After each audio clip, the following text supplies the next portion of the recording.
What's up, everyone? Welcome to the first episode of this new Marvel Snap podcast called Snap on Ego, featuring myself, Brad, otherwise known as Bradcifer, and I have a wonderful co-host joining me today, and I hopefully joining me every day.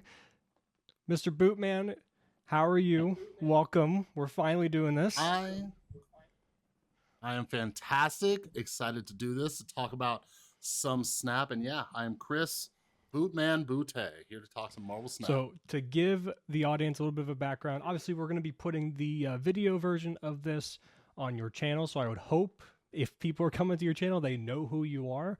But on the off chance that they don't, Hope so. Tell them about yourself. Why do you play Marvel Snap? And what's your favorite deck even?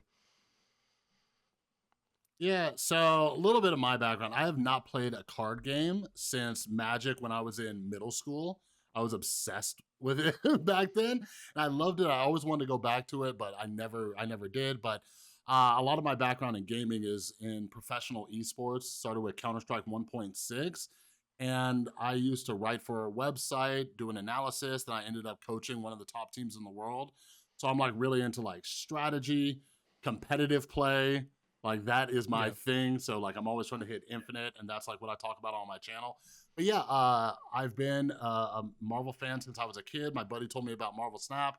I was like, this sounds silly. And then I got hooked.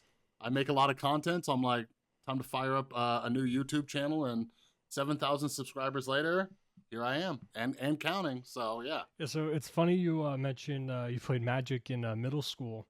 Okay, I got to ask, because for me, I come from a Magic background. That's what I started on, at least prior to coming to Marvel Snap.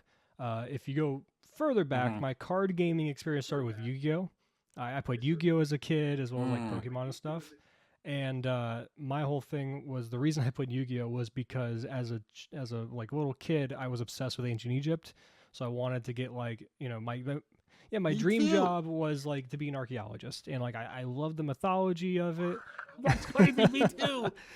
And so like I was in love with the entire thing. I mean, I have the Eye of Anubis on my back, so I still am very big on, you know, like Egypt and like the entire culture, the way that the civilization worked and all that.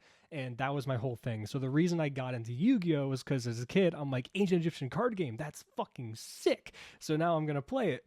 And I was really never into Magic growing up. Like I saw it, but it was like the whole like, you know, dragons, knights, and just like, you know, wizards, that kind of thing. And that never really spoke to me.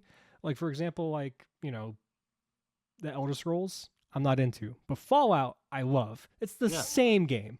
They're both the same game, just skinned differently with some different abilities and stuff. But I love that verse, but I don't like the dragons and shit. Fast forward to 2017, I'm playing Yu-Gi-Oh! Competitively, right?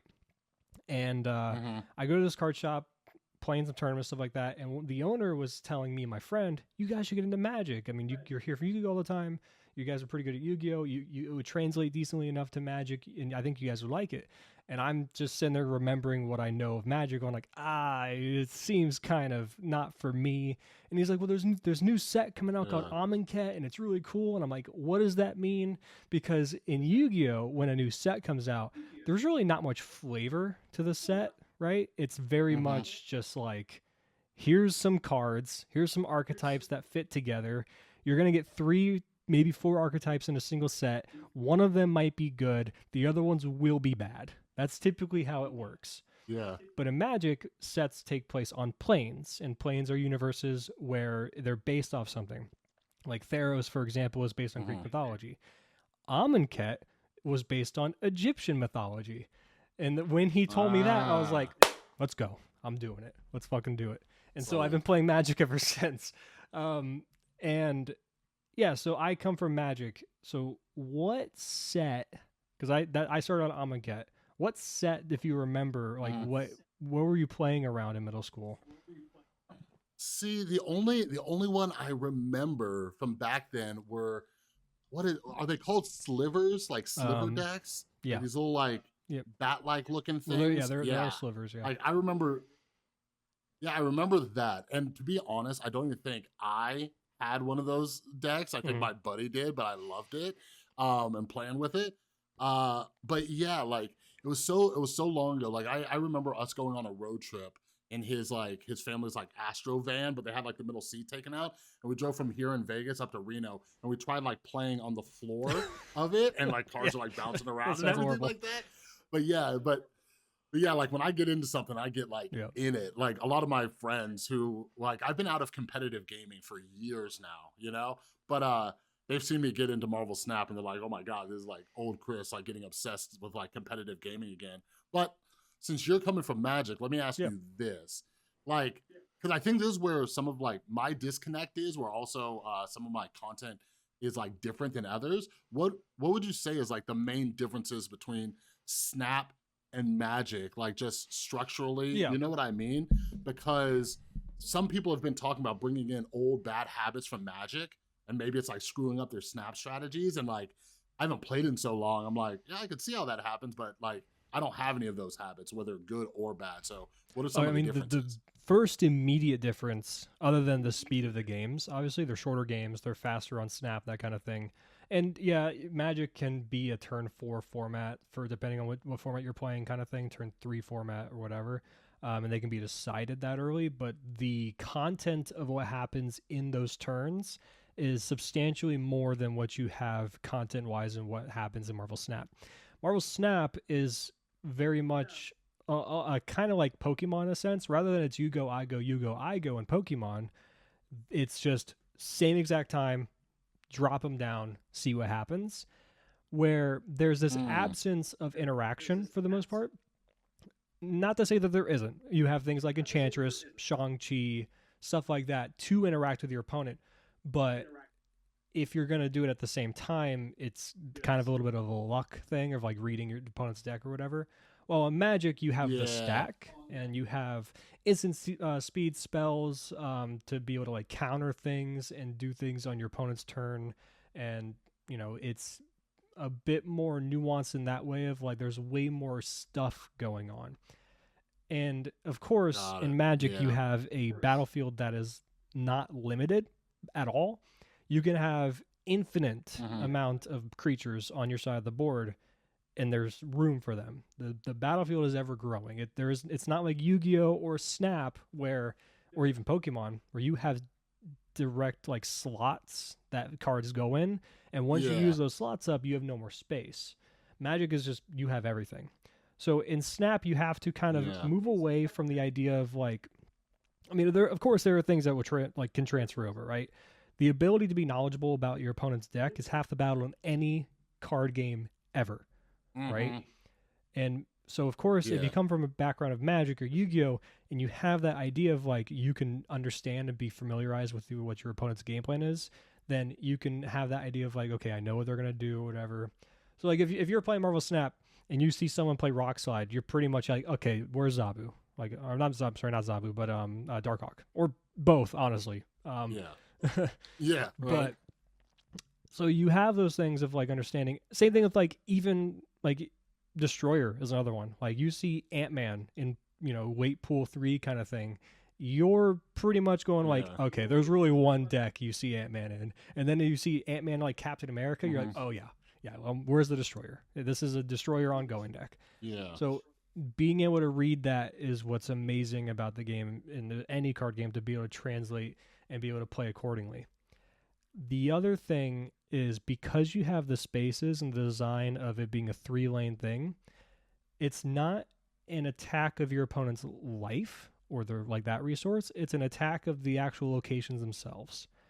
And where Hmm. you can just fill up your board and be like, I'm gonna have a big board or enough strong creatures to just like kill my opponent in one turn. There's a clock against you in terms of the 6-turn, sometimes 7-turn format. I guess sometimes 4-turn format with EVA, or yeah, it's With EVA. TVA. And by having that, you have to train yourself to. There are 3 locations, but that doesn't mean you have to win all 3. A lot of early players, Hmm. whether they're coming from Magic or not, I've noticed, and this even is like something similar with like my girlfriend, for example, who like has gotten into the game a little bit. It's Hmm. that idea of like I can play a card here. Why wouldn't I play a card here? I want to get the most power everywhere. And trying to get that out of your mind and be like, if you see your opponent playing and overcommitting to like a location, you can just say, Yeah. fine, you can have it. You can have that one. I'm going to focus my energy on Yeah. these two, especially with certain decks that really can do that, like Ongoing Destroyer, for example, or like Silver Surfer decks that can do that as well. Like they can really narrow down a lot of power into 2 lanes, and that's how you win. It doesn't matter if you lose one lane by 80, as long as you win the other 2 lanes by 1, you win the game. And I think that's really hard for some Yeah. players to get out of that mindset of like spread out the board everywhere. Yeah. Yeah, for sure. Yeah, even that's something like you mentioned Silver Surfer. That's something a habit I'm trying to break. Like I don't know, maybe it's like something with my my ego. Like if they drop Brood, I'm like, no, I'm taking this lane. Screw that Brood. Yeah. You know what I mean? And it's just a bad idea. It is a bad idea. Like I should just be punting that lane, just like I don't need it. But yeah, I always get curious too because and I'll ask you this. I watch a ton of Marvel Snap YouTubers. I watch them all. I watch a bunch of streamers. It takes up a lot of my time. Like I'm usually listening to books. Like I go through a ton of audiobooks, but lately I've just been watching so many creators because everybody's creating new decks and new metas and stuff. But like you said, half the battle is knowing what your opponent's playing, right? Like when was it? It was like a week or two ago when I was like, okay, like what was it? I was driving out of town. That's what it was. I was like, hey, I've been driving all day and everybody's playing this really annoying deck. Who made a video on it? And after a little bit of research, I found TSLG, whatever. He made a video about this, some deck. It was to counter Zombie. That makes sense. And I was like, but anyways, like if I miss a video, decks will come out that I haven't seen before and I get wrecked by them. So like how much are you doing research to see what's out there? Yeah, so I do watch a lot of content. There are like plenty of ones that I like a lot, and a lot of the ones I think are very underrated that I think deserve a little bit more love than they get. Of course, you see like Cozy and Alex with their podcast and like their individual channels probably doing, I would argue, the best out of most of the creators in terms of pure numbers. Of course, you have like Snapster and stuff like that as well, doing really well for themselves, and Molt. But there are some other ones that, and those are all great. I like watching all their content. Regis Kilbin is another one that's probably one of my personal favorites. I love the energy that he brings. But there's also like Drew Berry is one that I love watching, especially like the custom like stuff. And to be honest, in whatever card game I'm coming from, I'm very much not in the realm of like custom cards. Like it's not my thing for the most part. It's just like they don't exist. It's a nice thought experiment to like make them, and like some of them like can get close and like wow, that ends up being a pretty real card eventually.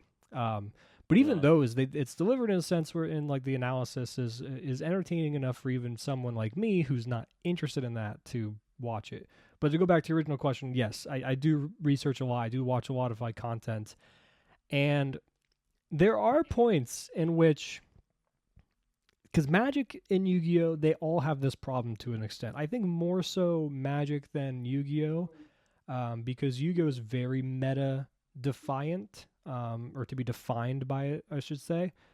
Because even though someone could like make a deck that's like a little bit of a meme kind of thing or like a tech, people might pick up on those kind of cards and put them in their sideboards or whatever, but for the most part they're going to be playing what the best decks are. Where Magic, you do see if a big content creator plays a type of deck, you might see it more on the ladder, or I guess in leagues or whatever the format you're playing, if it's Arena or MTGO.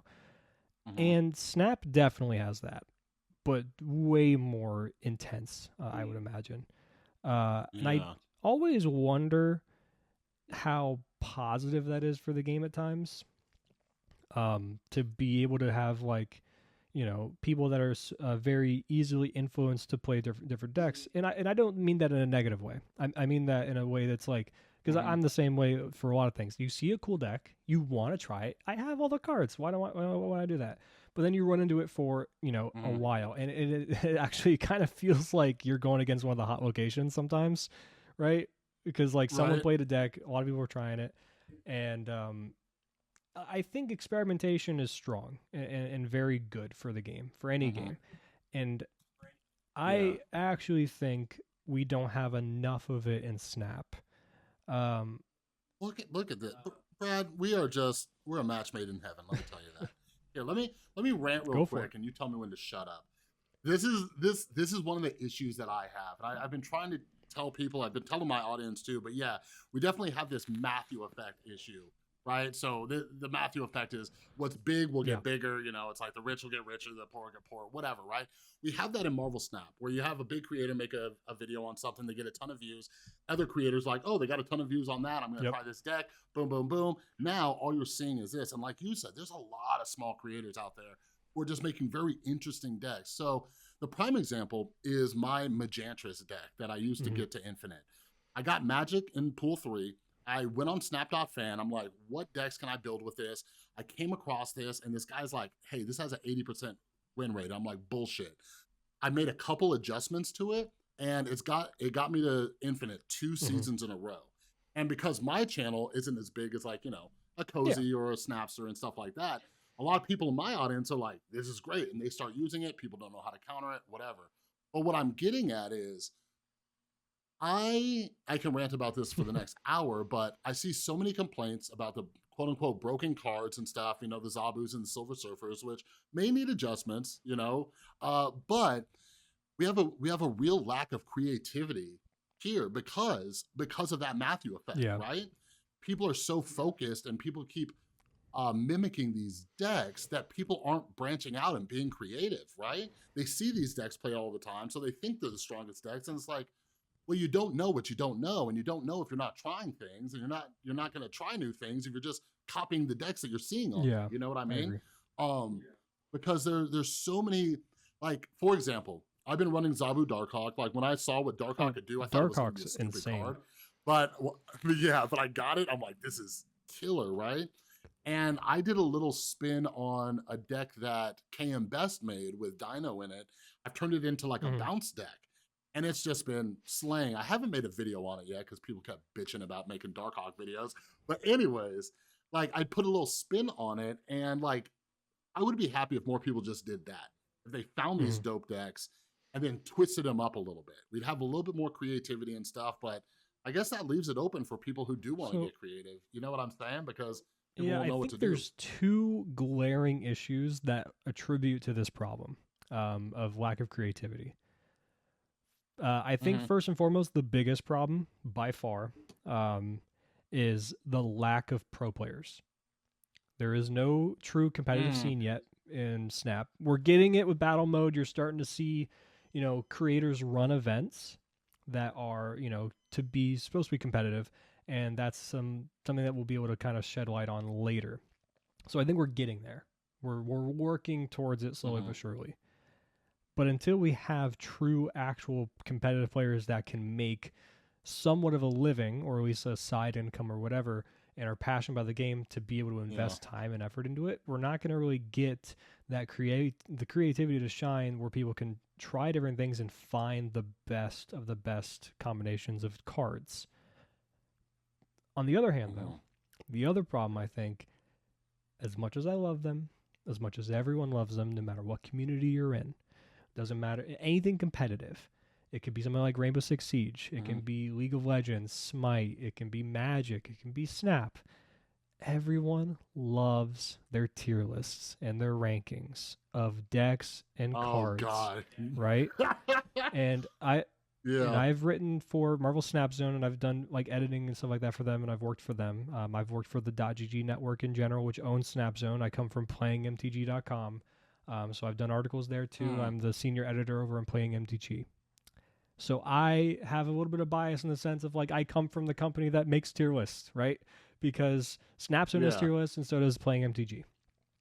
However, the main difference between these two websites that have these tier lists, one tier list on Snapzone is created, it's created by the team, but it's primarily a single person that's writing them up and then putting them to be presented for the team, and people can agree or disagree, and small adjustments can be made from there. But for the majority of the time, in my Yeah. experience with working there, it's a lot on that singular person, and sometimes people just don't have the time to stop and look and give their feedback. So it's a single person's opinion. Now they do now. What's hold on?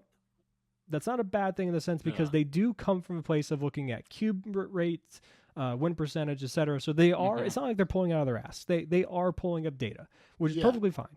And they're pulling up data based on like the infinite rankings, which is of course supposed to be the best of the best representation of players. However, the Yeah. tier list over on Playing MTG is compiled in a similar way of looking at wins, league representation, amounts of challenge wins, and things like that, tournament play. But this is the difference. It's actual tournament play data that we're pulling from on Playing MTG to be able to decide how good are these decks, because it's pro players, or at least, MTGO grinders at the very least, people who have committed and make a living off Yeah. of this game, playing these decks and showing what the best ones are. On top of that, it's a team of 6 or 7, I believe, competitive MTGO grinders or pro players on the website compiling the list together. That's the main difference. Yeah. And they both have their issues. Yeah. But for now, people look at Snapstone's tier list and they take it as, biblical, right? It's gospel. The word of God. Yeah. I'm glad you have some insight into it. Because about a week ago, I did like 2 videos in a row, just kind of ranting, and it was sparked by Marvel Snapstone's tier list. Which, like I said, it's not bad, and they're doing what they can with the data they have. I do think, like what you're saying, like once we get more competitive scenes going on and everything, like the data will be a lot better, especially right now with tracking. Like I always say, like the tracking's off because half the time I play on my computer, half the time I play on my phone. It's not tracking it on my phone, so I can't even keep proper rates. But anyways, I saw the Lockjaw on reveal as a tier 2, which a lot of people love, but I just feel like it has too much randomness. And I was like, wait, how are they rating these? Where are these tiers coming from? And if people scroll down on the website, I just pulled it up, they explain it. They explain it very well, right? Like tier 1 represents decks with all the upsides we would be looking for to rack up cubes. They have good matchups in the current metagame, offer different play patterns during a match. Like it goes on for each tier. Cool. But I also think it's a consumer problem, right? Like people who consume content, people want those quick and easy things, right? People want to jump to a video and see somebody's tier list. One example is I'm constantly telling my audience and ranting about it on Twitter. If you want to know how good a deck is, don't watch a highlight video, right? You'll see a YouTuber make a video of 3 or 4 wins of it doing like the maximum damage it can, and you're not seeing everything that can go wrong. My problem with that is nothing against the YouTubers. It's just if you're consuming that content, like don't go blow a bunch of tokens because you just watched a highlight video. Go check out a stream for like an hour, see all the problems it runs into, and then see if you still want to do that.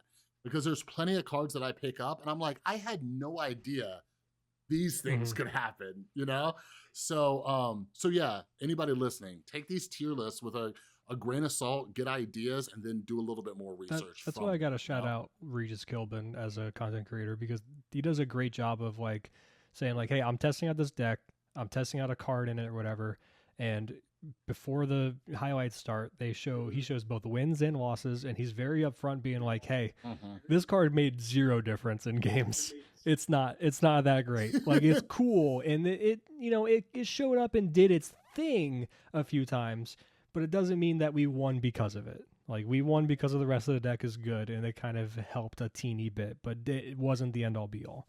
So that type of content I get.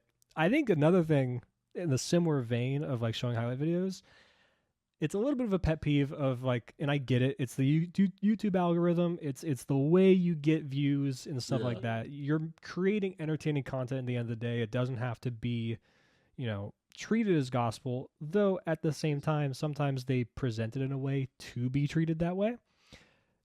Like saying, this deck will get you to infinite or like whatever. And they have like, the classic YouTube thumbnail of like a couple of the cards, the infinite logo, and then like maybe it shows like level 60 and like an arrow pointing to infinite kind of thing.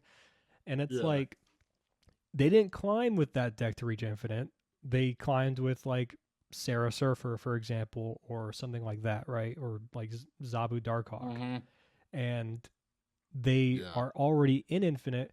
And yes, they very well could have gained the 80 cubes that they said and jumped from, 100 to 108. That's perfectly fine and wonderful. Mm-hmm. But everyone knows, at least it's for the most part fairly common knowledge, that once people reach Infinite, experimentation happens a lot more, and you run into a little bit Yep. less of those meta decks of Darkhawk and things like that. So while they did gain the cubes and stuff like that, it's very possible that they ran into decks that weren't the meta, so to speak, that could be Mm-hmm. 9 times out of 10 more powerful and the one that would beat them in the deck they were playing. But because they went up against some other decks we want to try, or like maybe they're trying out like the new like Wolverine buff and things like that, and like this Destroyer, Yeah. and maybe they have closer games and competitive games, and they're on that level playing field, right? Of like the amount of like power that deck could have that they're trying.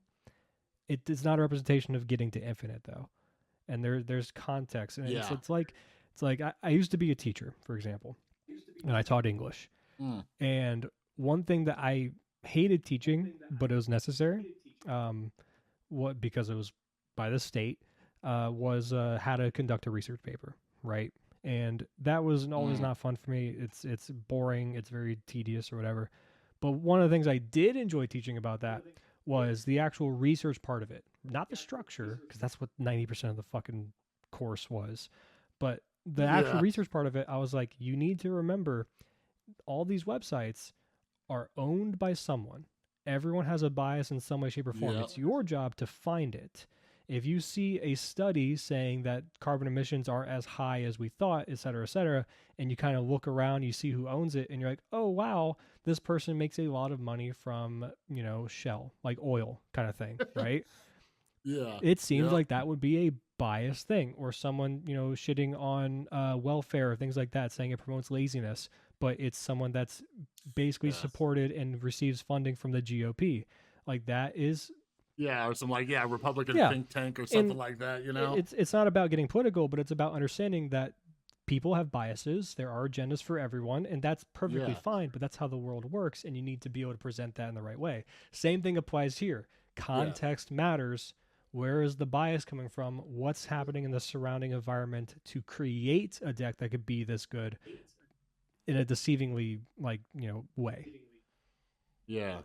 Yeah. No, that's like before Marvel Snap, that was the world I was coming from, right? Like I interviewed a lot of like professors and academics, and a lot of them were ones who debunk conspiracies Yeah. and pseudoscience and things like that. And I try to teach people about, doing proper research. My son just turned 14, and I've been teaching Mm. him about that, which is also gonna, transition into school. Like, hey, when you're writing a paper, like what a website's saying, like check 3 other ones. Find out like something that I do too is find something that disagrees with that, right? Which is, staying on Marvel Snap, it's hard to do right now. It's hard to see a video go up about a meta deck or something, and then like where do you find somebody saying no, this deck is bad and here's why, Mm-hmm. right? There's no like pushback. You're just seeing one opinion, you're seeing highlight reels and stuff, and if people want to experiment with those decks, go for it.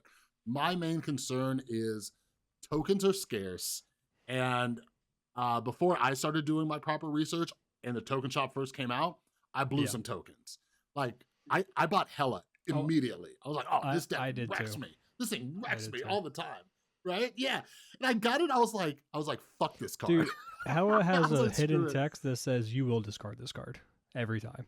It's Yeah. so It's ridiculous. they're I'm like, like, I it's have happening. I'll basically And even set up for a turn if I don't have like Invisible Woman. I'm like, okay, I'm not gonna play anything this turn. I want to draw that extra card. I now have 7 cards in hand. I play this one. I discard 2. I instantly hit Hella. I'm like, what the fuck? yeah, right. Yeah, and speaking of Invisible Woman, that's the thing. Like when I started running into those issues with Hella and seeing what actually Now you happened, invest into that card. I started seeing the Invisible Woman strategy. I was like, oh, well, that makes sense. And then next thing you know, you're running into every fucking Cosmo that Mhm. exists out there, that's just sitting there just waiting to block your whole move. But anyways, the point being, I do think there is something to be said about getting these cards and playing with them so you see what doesn't work. So that way when you face the deck, you know what problems they might be facing. right? Like now when well, since then, it's been a couple months now. If I'm playing against a discard deck and I see Hela and Ghost Rider go bye-bye, like Oh I yeah, usually same. snap. I'm The like, second I'm I in a see good Hella position now. as like Like that card that you pops up as a discard, I'm like, oh fuck yes, yes. Yeah, yeah, I'm like, you're in trouble. So it is good to get those cards and experiment, but you might want to save your tokens and see if you just get them on the Yeah, collection track, But yeah, hopefully we can foster an audience that gets a little bit skeptical, researches a little bit more, pushes back, if they see a deck that might not be as strong as it's being advertised I as, you do know what I think mean? though, at the very least, even though we both got burned on getting hell from the token shop, the benefit of using that and using the token shop in that way is that if you're not pool 3 complete, you should be prioritizing all your tokens on pool 3 cards that you would like to use on decks to Hmm. complete. Even if you get burned on it, hindsight's 2020. Like I'm not going to recommend getting Hella at this point because I think the deck is a bit too much RNG heavy, and when it goes off, it makes me like it's rather than being like that great dopamine hit of like it went off. I'm so happy. It's more so this is what I expected the deck to do when I got it, and now I'm just kind of like disappointed that it finally did it, kind of thing. But to Yeah, not yeah, get on hell too much, it is wise to spend your tokens on pool 3 cards to complete pool 3, and I would not recommend unless you have all the pool 3 cards necessary for a deck like a Darkhawk with Zabu and things like that, not to spend your tokens on these pool 5 cards, especially now that we know that they will drop on seemingly a every month basis, right? They'll be introduced in the pool, they'll probably stick around for a month or two in that pool and then drop, right? That's what we're yeah. expecting at this point based on what they've shown us. Um, Yeah. How much? So let me ask you, how much do you think, with people chasing after these cars, do you think is like FOMO, right? They oh, just kind of see it's people almost playing entirely them. that. I can't imagine. Like and that speaks to the issues that the economy in Marvel Snap has. Yes, it's a mobile game, and mobile games are going to do what they do and the type of spending that they encourage. And yes, a majority of the players that are content creators, we got to make sure we talk about that. Content creators majority play on Steam or on a computer, right?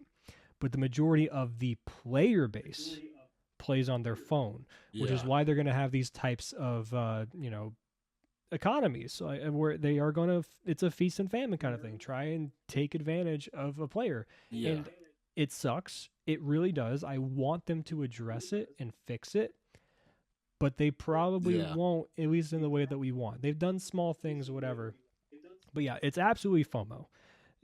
Players see a card, Yeah. and I have it with a lot of cards. Like I'm pool 3 complete. Uh, I think I'm almost pool 4 complete. I'm missing 2 cards in pool 4. It's Orca, which I don't give a flying fuck about. I don't want to pull it. Yeah. And then Maria Hill. Also don't give a flying fuck about. Don't really want to pull it. Well, Yeah. actually, I'm sorry. Now that Shuri's down there, I don't have Shuri. So I'm hoping I pull Shuri. That's cool. And Yeah. I don't have like hardly Yeah. any pool 5 cards except for Darkhawk because I spent the money on it, or the tokens, Hmm. which took me in to Ben Brode's credit, when they were talking about like the rate at which players can acquire it. It took me pretty much the entire month of January to acquire the 6,000 tokens. Yeah. No, they definitely accomplished that goal of making sure you acquire cards It's just slowly for it's sure. just tokens are too scarce. They cost too much based on that. And on top of that, I think the rate that in which you pull cards from Pool 4 or Series 4 and Series 5 on the collection track are way, way, way too low. This is what I think they should do, real Yeah. quick. Right now, the rate at which you pull a Pool 3 card, if you're not Pool 3 complete, is 25%, right? And then a Pool Hmm. 4 card is 2.5%, and a Pool 5 card is 0.5%, which is Hmm. horrible rates for pools 4 and 5. I really think Yeah. pool 4 should be bumped up to 15%, 10 or 15%, and I honestly I would put pool 5 at 10%. Here's the caveat though, because I know they don't want you pulling Hmm. Thanos and Galactus because they're keeping those at pool 5. Keep those 2 cards at your 0.5%. Those two cards only, Mm, 0.5%. They're the big bads. They're the ones that are super rare. I don't necessarily agree with that, but I understand the intent that yeah. they want. So keep those at the super Yes. rare pool. Every other pool 5 cards should be like Mhm. 10%. Every other pool 4 cards should be like 15%. You need to have a chance to pull them. Like, also, why the fuck are titles in Avatar's 7.5% pull? I never knew that they were that low, Yeah. and that just pisses me off looking at it. I'm like, you're telling me it's a super rare thing or a pretty rare thing, right? You have a 92.5% chance of or 92.5% chance of not pulling it, and you're making it a title and a fucking Avatar. I don't want these. Like Yeah. I I like have a ugh. theory. I have a theory that there's someone in there, someone in Second Dinner, like really thinks that these are cool and they're like big ticket items, right? Like the way they give them to us, like when you're ranking and like the tier, it's like, oh, you get the, or like, you know, infinite, how they keep Mhm. putting that. Well, they just announced the card back. But there's somebody over there that like, these are the shit and everybody's gonna love these. And we're sitting here like, stop giving they're these to they're us, cool, you but they're know? not the rarity at which they're presenting them. They are not Yeah. 4% better than a pool 4 card. I'm sorry. They're not. They're not Yeah. 7% better than a pool 5 card. They should be at honestly, this is what I think they should do. They should basically change, like, you have the collector reserve, right? It should be Yeah. all reserves. All 3 things should be reserves. Nothing is a guaranteed hit. Get rid of the booster thing and get rid of the credit thing. Keep them in those reserves, but you should have a cosmetic reserve, which are titles, avatars, variants. You should have Mm-hmm. um, a type of monetization reserve, being tokens, credits, boosters in gold, and then you should have a card Mm-hmm. reserve, being your cards. And you could make the Yeah. and if you really want to, change the way the collection track works a little bit. Make the other 2 reserves, being the variants and all that shit, the cosmetic ones, and then the actual like monetization reserves. Make those, last, like, 1 and 2, 1 and 2, 1 and 2 back to back for like 6 or 7 reserves. And then like every 8th reserve is a card reserve, right? Just increase the length it takes to get the card Yeah. reserve a little bit. Or you make every 10th reserve a card reserve, something like that. And then continue going that way. But at least you hit a reserve that's guaranteed to be a card, something, some kind of card. Like, Yeah. Yeah, it's really weird. I like your idea of upping the percentage a little bit. Like I snapped, right? Not in game, but on my YouTube channel when I bought the what was it? It was one of the bundles. One of the recent bundles. I bought it, it was like 100 probably bucks or the whatever. yeah, yeah, And whatever, doesn't matter. yeah, and in this last one, and I didn't get. I got like the only thing I got was like the ugliest pixel variant of Kingpin I've ever seen in my life. I got a decent amount of Yeah, tokens, right? And like, there's something to be said. Like, I think I got enough tokens to buy a but that Series series 4 Four, ended up costing you a but hundred like, it dollars. was in. Yeah, it was infuriating. Like, I didn't realize I was going to get that upset. I was like, "Are you kidding me? Like $100, and like, this is what I got? Like, I didn't get a single Series 4 card, Oh, was it the pro nothing." bundle? And yeah, that's what it was. It Yeah, was the pro bundle, you know. But so I said like I'm done spending money. But the other thing too, kind of touching on the last topic we were on, I make money from the mm-hmm. YouTube channel, right? I got monetized on there. So one thing is, everybody remember, YouTubers getting these cards, we have income coming in, so we can buy these cards and Yes. make content, right? But the other thing is too, I feel I did like this whole like ethical like debate in my mind. Like I was like, well, I should get these and just review them for people to maybe help them save money and give them my thoughts and opinions. You know what I mean? I think people should take that away when people are like, oh, opening up X amount of reserves. Like really think about that until they hopefully change this system, because yeah, the last thing you want to do is like spend that much money and get squat. Like it is Yeah, ridiculous. Like the ones that are coming out next week guarantee some tokens and stuff, the which is rate's all really right. bad on the Mr. But Negative yeah. one. Mr. Negative one is 8,000 gold, which is the Oh most yeah. expensive one we've had. The Apocalypse one was 7,500. The Sunspot one was 6,000. and they Mm. all included 3,000. No, the Sunspot one included 2,000 tokens. The Apocalypse one had 3,000 tokens, so it's the same amount of tokens as the Apocalypse one, but the Apocalypse bundle included 9,500 credits, while this Mr. Negative one for 500 more gold includes 6,000 credits. So the rate Ooh, is yeah, that's not really good. bad. That being said, I still might get it because of the tokens involved and because I, not necessarily from my Snap content, but my Magic content and stuff like that, and my freelance editing and that kind of thing, I can invest back into myself a little bit, and that kind of thing. Yeah. But for the average person, unless you have expendable income and you really love this game and you want to support it, all that whole thing, I don't recommend getting a lot of these bundles. I know I know that tokens are hard to come by, and I know that you at least get some credits and that kind of thing. But it is 8,000 gold for a worse rate, and I don't know, man. Like some of these bundles are really bad. Like a lot of the variant bundles that just included like a little bit of credits and like that's it, and they're like $30 for two variants. I'm like, that's wild to me. Yeah. Like at least the Deadpool one coming up, that's like 3,200 gold. You get like 1,500 tokens, and you get a Deadpool variant and some credits. Like that one, I think is Yeah. perfectly fine. I think that one's fine. It's still a bit expensive, right? It's still like $50, right, for 3,200, or I think it's $50 for like 3,800 gold. I think is the rate, something like that. Yeah, So you're something still like that. spending pretty much $50.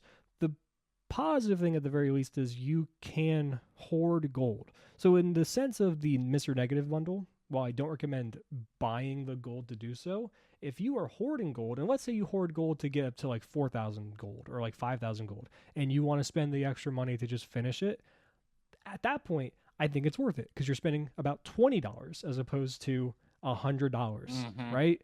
So it depends on the context of like how much you have, how much gold you have, what like what your situation is monetarily, all that stuff. I just they The mobile game aspect of it really bums me out. If this was a Steam first PC game that came to mobile, I really feel like the monetization and the economy of the game would be not significantly better, but better, right? Yeah, for sure. Yeah, I recently had a guest on my YouTube channel, and he works in that industry. Like he did like Yeah, yeah, I marketing and saw that pricing episode. for mobile games. Yeah, and he was explaining to me, I'm like, yeah, like I didn't realize like this is what It mobile just gaming is is. like, just like overpriced, and it's nuts. But it seems like second dinner, like I pulled it up, and yeah, the Deadpool one's like $46. That's what Mhm. Snapzone's saying. But it seems like they're slowly steering this ship in a better direction. I don't know if they got it, they're getting Or it at the right, same but time, a worse yeah, the direction. Look at the fact that Mr. Negative bundle, right? Like they give you a few right, nuggets of like this is a bit more affordable, but then this one's not.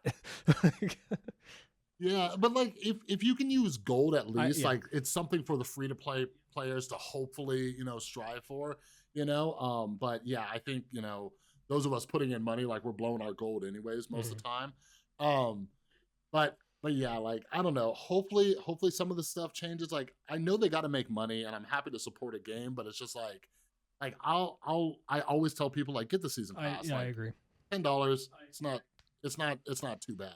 Especially with these powerful cards that have been coming out, even though like they're not going to be as powerful as the last two. But yeah, just supporting the game a little bit. So I don't know.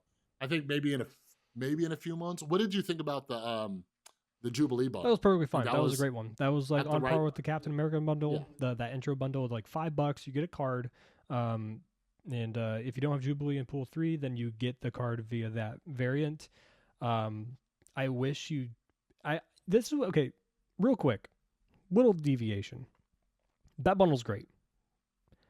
I wish if you unlock a card such as the winter variants like Rock Slide, Patriot, things like that, and you don't have the base Yeah. card, right?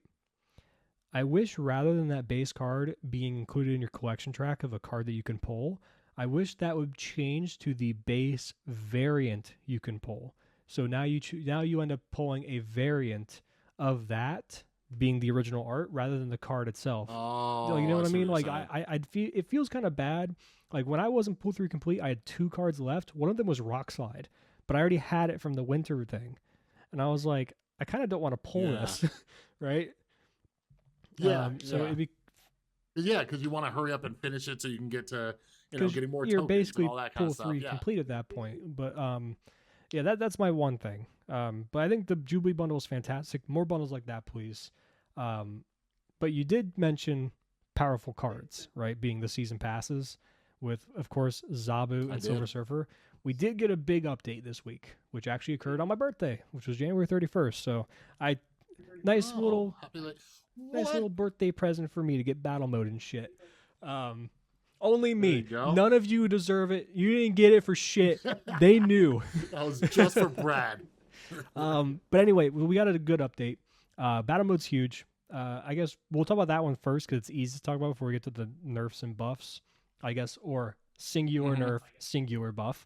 What do you think of battle mode? Have you tried it? Have you played it? Like, Yeah, yeah. So the first thing I did, I was debating. I'm like, do I want to like battle like subscribers and stuff, or how do I want to format this? Because I was out of town, and I just went in my Discord, pinged everybody, and I was like, hey everyone, I'm gonna throw in some codes and just mhm. come on in, right? And I had some downtime because we were just hanging with family, and they were like doing stuff. And I played for a couple hours. I played with my son. I love it. This is what I've Yeah, been waiting for. I've been waiting for this just because I am competitive and like I want tournaments, I want exactly. leagues, I want all that stuff. So yeah, I played against people and like I love it. I think the format's cool. I think it's gonna take some getting used to. You really have to switch your mindset from just laddering up the rank to this. It's Yeah, different, right? Because you're playing the same person over and over, which I like because once you figure out what they have in their deck, you get to strategize a little bit more. You got to fake them out a little bit more. But I'll tell you this: when because I never told my audience like what deck I was playing. If they happen to pick a deck that counters yours, you're just stuck in hell. You are in literal hell until okay. that match is I over. have Like it's just I like have a fix for you this. can't do All right. anything. When it Okay, comes lay to it when on it me comes because to I need it competitive real play, bad. this is something that you can do pretty easily in a tournament, right? If you're organizing a tournament, it won't be available in game, but I think they should add it in game for battle mode specifically, the very least. So battle mode is typically going to be, you know, 2 or 3 games, right? Could be more. Mhm. I think a tournament should do this. It should be battle mode, and yeah, you can play 2 or 3 games in that single battle mode, but I think it should be a best of 3 separate battle mode games. The difference is Yeah. you submit in the tournament your deck, but you also submit a 4 card sideboard of cards that between games, between battle games, right? If let's say I'm playing against you and then I'm playing Destroyer and you're playing fucking Cosmo and like Armor or whatever, or maybe you're not. Maybe you're not playing those cards. But you and then I kick Yeah. your ass in the first round. Okay? I win the first battle mode. Cool, I'm up 1-0. We go to our sideboards of those 4 cards. Let's say you have like Cosmo, Armor, just typical things that can counter certain decks, and then you can bring those in, take a couple cards out, and then we go again, and I can do the same, and then we play another Yeah. battle mode, but with the altered thing, right? So is it the It's same it's the deck same and then you deck, just but you're rotate rotating those 4 cards? cards, similar to how Yu-Gi-Oh, Magic, Got it. those games work. They all have sideboards for in between best of 3 Yeah. games. This would be the same idea, but you don't have it in the way of the client. It's something that you have to present to the tournament organizer. Be like, okay, I'm submitting this Destroyer deck or like this Destroy deck, and my 4 cards of my sideboard are listed as Cosmo, Armor, Enchantress, and Shang-Chi, for example. Right, those are my 4 cards. Yeah. And then between games, you can bring I those like in that. and swap another card out.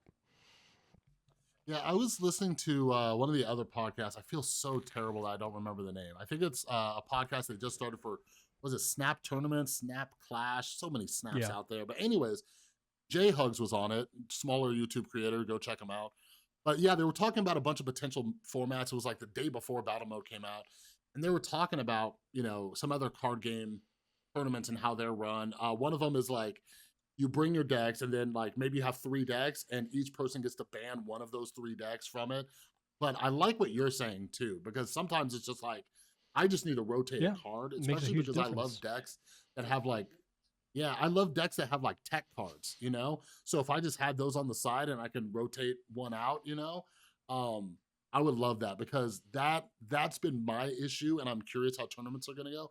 I will say what I'm really excited for, and I haven't seen anybody bring this up, battle mode is clearly going to expand. The way they set it up and you Oh see yeah. the user interface in there, like they're gonna have different modes within there, which is Hopefully draft. awesome. Draft Like sounds really I'm cool. even yeah, yeah, I'm even more excited about it. Once I saw that, I'm like, oh, you guys got some stuff like you, or at least you Yeah, made it's this room to giant. expand this. It's not. It's because the big thing is on the bottom right. It doesn't say battle mode. It says game modes, right? And then it expands into Yeah, like a single tile of battle mode. And you're like, okay, they can easily shrink that down and put that bitch in the corner and have some other tiles for some other stuff, right? Um, yeah.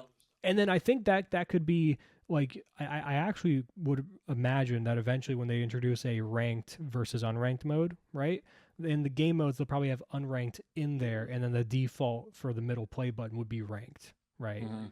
Um, Yeah, one thing I would like in battle mode, which they might be working on, is to just random queue, mhm. right? Like right now, like not to toot my horn as Mr. Popular, but I can find some matches, But if you just want to play against random people in that mode, I wish they had that because Yeah, like yeah, they're talking about making an unranked mode, and I'm like, that seems like a simple solution. Just make it so you can queue in I battle agree. mode against people because one of the things with battle mode that I was really excited for is deck experimentation. Like my son, for example, he's pull three complete. He has cards that I don't have, and just like say I'm like tinkering with a deck, and I'm just like, let's see how this goes up against a Mhm. Dark Hawk deck. Let's see how this goes up against a Shuri deck, and I could just play them and get those reps Exactly. in. Yeah, You that's know what I huge for the mean? competitive So I'm scene. really excited for the experimentation Yeah, aspect. that'd be What was huge for that? the competitive scene. Like that's what battle mode already is. On like battle mode is amazing for the people that want to play their friends, but I think it's very impactful for the players that Mm-hmm. are pro or like aspiring to be pro players in this game, and will go against other pro players. But okay, you're gonna queue in with this top meta deck. I'm gonna try this deck and see how it fares in a few games with it, and we're gonna try to figure out where the cuts are and that kind of thing. Exactly Exactly. how pro players approach getting ready for tournaments in Magic and Yu-Gi-Oh and things like that. You got to get your reps in, and like determine what cards are the cuts and that kind of thing. So yeah, battle mode's awesome. What what kind of things would you like to see, like aside from that? Because I would love like a mode two, like you're talking about, since I am so into that that aspect of it is like being able to maybe I don't know about selecting locations. The randomness of it is kind of like what Oh, there the should be a game's ban about, list, but just some ways to kind of absolutely, for like like if you're gonna have, yeah, if customize you're it a gonna have little a bit. competitive mode. Also would have to be something that like, a, I would like to see an actual competitive mode brought out by Second Dinner, an official thing for the game. But the time being, they should Mm, add more options in your battle mode. There should be a settings, and you should be able to like change like, like what locations there can be, or like get rid of some, that kind of yeah, thing. Um, and that would help for tournament play because there are some locations that I think have a place in the game itself, but do not have a place in competitive play. I would argue that District X is one of those. Any of the ones that oh yeah, Weird uh, World. Weird World is another one. However, I will say, you know what one I don't think should be not included, that I've seen a lot of people, and like I've seen like Snapster do polls, I believe, on YouTube for like which ones do you think should not be in it. Say it. I It's think I know, but Mindscape. say it. I knew you were gonna Mindscape say it. is a I think very interesting and yeah, very cool location that yeah. is not a punishing thing of like you can't play your deck anymore, something like Weird World or like District X. District X. Those I don't Yeah. think have a place, but Mindscape is very, very cool in the sense that you have to play around it. And how many times have you played Mindscape and you're like, okay, I'm giving my opponent an Ebony Maw and a Mr. Sinister or something like that? It's like, Yeah, no, I couldn't agree more. There is a strategy around Mindscape. I was in the boat of anything that touches my deck or my hand, like mm, I hate it. But once I just accepted it and you start strategizing for it, oh, it feels so nice. It feels so nice. Turn six, seeing an yeah, instant retreat. You know what I mean?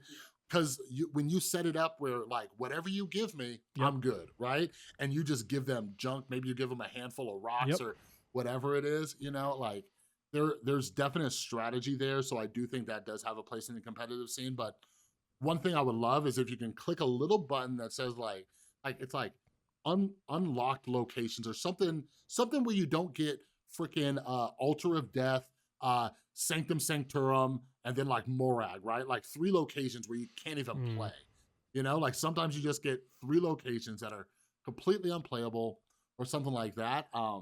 Like if one pops up, I Like get they it, can't show up you know, because together, a deck right? that Yeah. exactly like where if you do have like a Doctor Doom or like a Captain Marvel or Or a even just a Vision, night like it crawler, does like something benefit simple you like that. for Yeah. yeah. Yeah, like I can handle one of those Hmm. locations, but when you got multiple, it's just like this is a waste of time. I didn't run into it at all with battle mode, but I could see that happening in a tournament. I'm like, come on. Like that just it doesn't seem like that's competitive. You know Yeah. what I mean? And there, I swear, like every time I get District X, I also get the I can never pronounce it, the Trisco one that fills your hand with random cards. Oh, They Triskelion always or come something like together that. for my games. I don't know why. I'll get that one first of the hand one, Yeah. and I'm like, it's like the first turn, it's the Trisk or whatever, and then my hand's random. I'm like, okay, the next one's gonna be District X, isn't it? And then sure enough, next one, here's District X. I'm like, I don't even get to draw a card from my deck. Yeah, yeah, you know, yeah. I just got Thanos, and these things are just they're the Mm. worst, right? Because like you'll have Thanos in your hand, you're like, cool, now I just need some stones or something, right? And then you just swap decks or you get random cards, and you're like, okay, well that just went completely out the I window, think you it'd know? be interesting, and this is actually a gameplay change I'd like to potentially see, or at least have them test. And also, I think Marvel Snap should have a test server. They should have a test server mode. They should have a separate app Mm. that's like, what are we called, test server, and it's where they, allow the players. It's free. I tell this to every fucking competitive game that's ever existed. You should always do this, especially with games like Marvel Snap. Magic's a bit harder because it has a paper counterpart. But like Legends of Runeterra, like what's the one? Was Hearthstone is the other one. Like these kind Yeah, of games should have a test server that's like, hey, these are the buffs and nerfs we want to try. Here they are. Go wild. We'll collect the data and see how it but goes. you know they have that, right? Like I don't know if you saw, but right before the token shop and the cards came out, they gave Jeff Hoagland access to a test server to try those cards. So they have the ability now, like the dev side, which I have no knowledge about, right? But I'm like, I'm guessing you can have like 20 people, maybe content creators, Mm-hmm. maybe Yeah. pro players. I absolutely agree. Because one of my things that I've been bitching about on my channel is like everybody's like second dinner listens, second dinner listens. I'm like, sometimes it seems like they do, and sometimes it seems like they have no clue Yeah. what the hell's going on and what we're talking about, right? So I do think when they're testing these buffs and nerfs, bring in some players. Say, how does it feel? Like Jesus, like get a focus group, you guys. Like we're here. We want to participate. We're here to be a part of this. You Yeah. know? But so battle mode's great. We want second dinner to do a few more things to change some quality of life stuff. Hopefully we see that come up on the horizon, right? But otherwise, this For update sure. came with some, like I said, a single nerf and a single buff. However, we did get confirmation.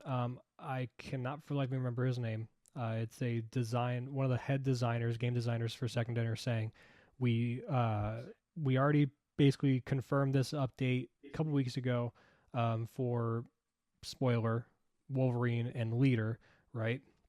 But it wasn't until right after we confirmed that Zabu and Surfer started, performing above where we'd like them to. So within the next week or two, we will be releasing a change for them. And cool news, we don't need to have an actual full update patch. You can just update the cards. So that's great news to hear. That's phenomenal news to hear because that means it opens Yeah. up. It was this guy Yeah, Glenn Jones. it opens up the possibility of emergency changes, right, if they need them, which I Yeah. would argue that this Zabu and server situation, they're viewing it as an emergency change, right? So before we get to Zabu and Surfer, because that's the one that's probably going to take more time to talk about, real quick, we got two changes. Leader got nerfed, like they told us they would change him again, and then Wolverine got buffed. Mm-hmm. So let's talk about Leader first, because I think Leader is easier to talk about. Leader is now a 6'7", no longer a 6'3", a 6'7" that says on Mm-hmm. reveal. It's the same thing of copy all the cards your opponent's played, but it's on the location to the right of Leader. I Hmm. think this all but kills the card completely. I think it's very bad. I've had it played against me. Yes, the 7 power can contest the lane, right? Theoretically.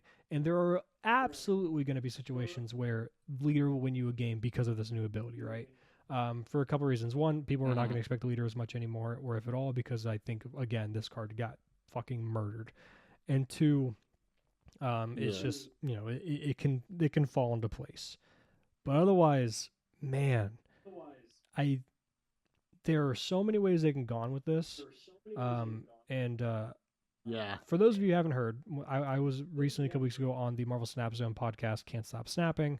And we talked about Leader a little bit because that was the week of the initial buffs and nerfs, and Leader got hit down to a 6-3.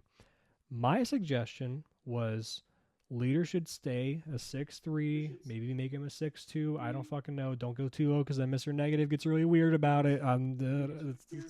Right. But I always thought that the effect should say on reveal, same exact text, copy everything to your thing, but the preface of that effect is should start with on reveal. If your opponent played 2 or more cards this turn, then do it. Because I think the thing that feels bad about Mm. leader is yes, I think he's meant to be a counter to these hand vomit decks like Zabu, Surfer, those kind of things. Sarah, ones that just kind Yeah. of throw up onto the board on turn 6. These really big splashy turns, and that's the one that can help you contest it with a single card if your deck's not built to beat those. Especially if you're like a singular like ramp style deck, like Electro Ramp that wants to play like Doctor Doom, Odin, that kind of thing. Um, Leader can help you Yeah. contest those games that you normally won't be able to. But the bad side about Leader has always been those games where you're not going against those kind of decks and your opponent just plays something like, Hulk or Infinite, Infinite. and Yeah. they just play Leader, and then you win because you just copy their big 6 drop. That always felt super bad to me and a little weird because I feel like that's where the design was kind of off. And in my mind, by taking away this, you no longer copy anything if they play a single big boy, right, to just win a single lane, as it should. I don't think Hmm. you should be rewarded for playing leader against a single card. But if you're going against a deck like Surfer, Sarah, whatever thing can vomit a bunch on the last turn, you can appropriately counter it, right? Or hopefully contest with it. Yeah. I thought that was where they should have gone with it. Clearly, they didn't listen to the episode and my opinion of it. Or if they did, they said, "Fuck you, Yeah. Brad. Your birthday's coming up. We're giving you enough gifts already with this new update anyway." You get battle Right? mode That's and what you that's it. got. So you can't get everything you want. So yeah, I'm curious what you think. Like, Yeah. how do you think this is for leader? How do you feel about the way they did it? So yeah, like so I was probably and maybe still am just because I have some remnants of it, like the biggest leader hater. Like in our Mhm. Discord, I made a channel just called I Beat Leader where people just Yeah, post their wins and stuff. Like anytime I beat a leader, like I try to be mature in game, but anytime I beat a leader, I get so toxic, just spamming emotes and stuff. Anyways, I hated that card.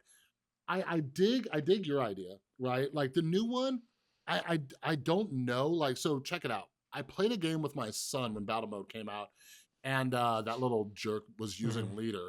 Um, but it worked out for him. Like some location, he wasn't playing Ebony Maw.